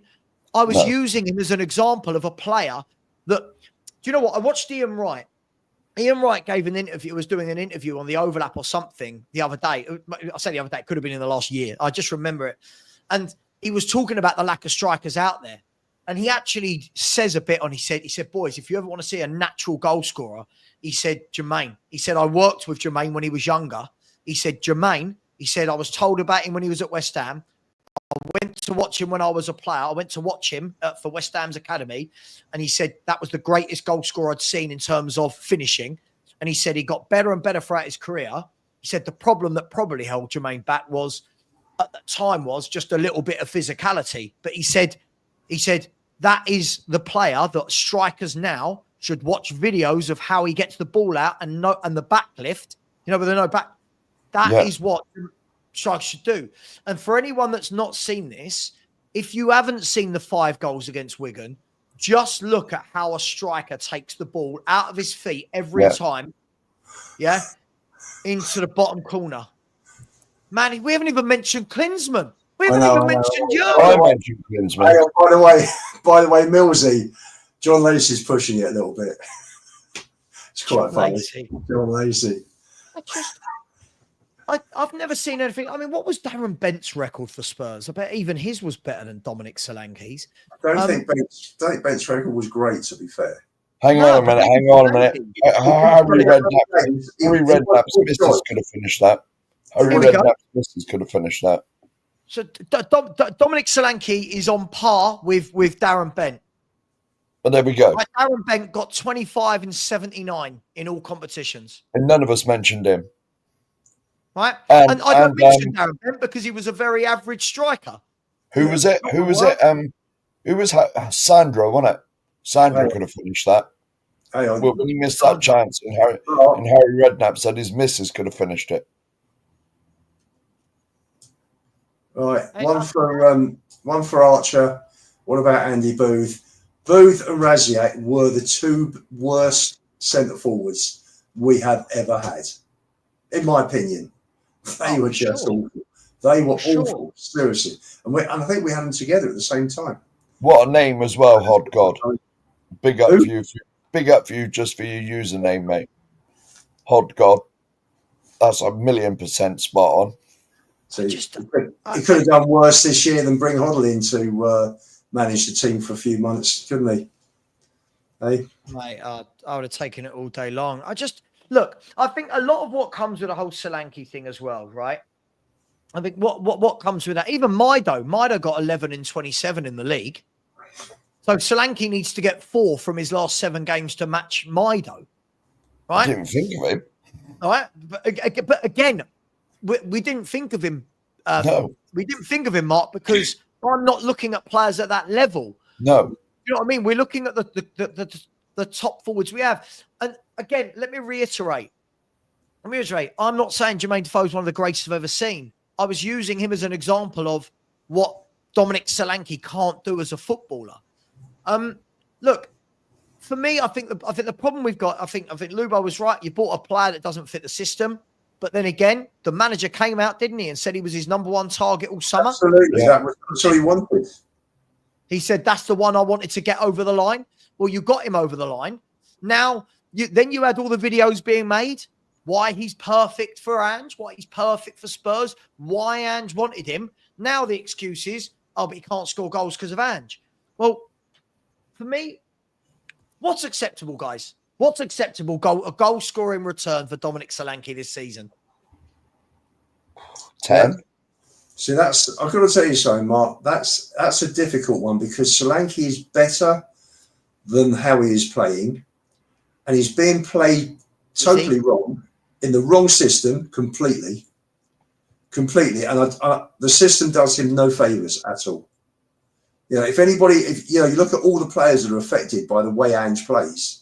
Yeah, you'll do well to find someone who's been more affected than Solanke, because he's a centre forward. Okay, but what about when he's getting these chances, Lubo? Why can't he hold a ball up? That's nothing to do with tactics. Why is his touch so bad? Honestly, that's nothing to do with tactics. I think he's massively lacking in confidence now.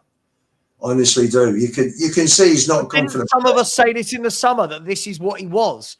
Aren't we seeing what some of us said? This is what this guy does. He had a purple patch last year. He had a purple patch for Bournemouth. But Sav, that did include his hold-up play as well. He was much better holding the ball up last year than this year. Much better.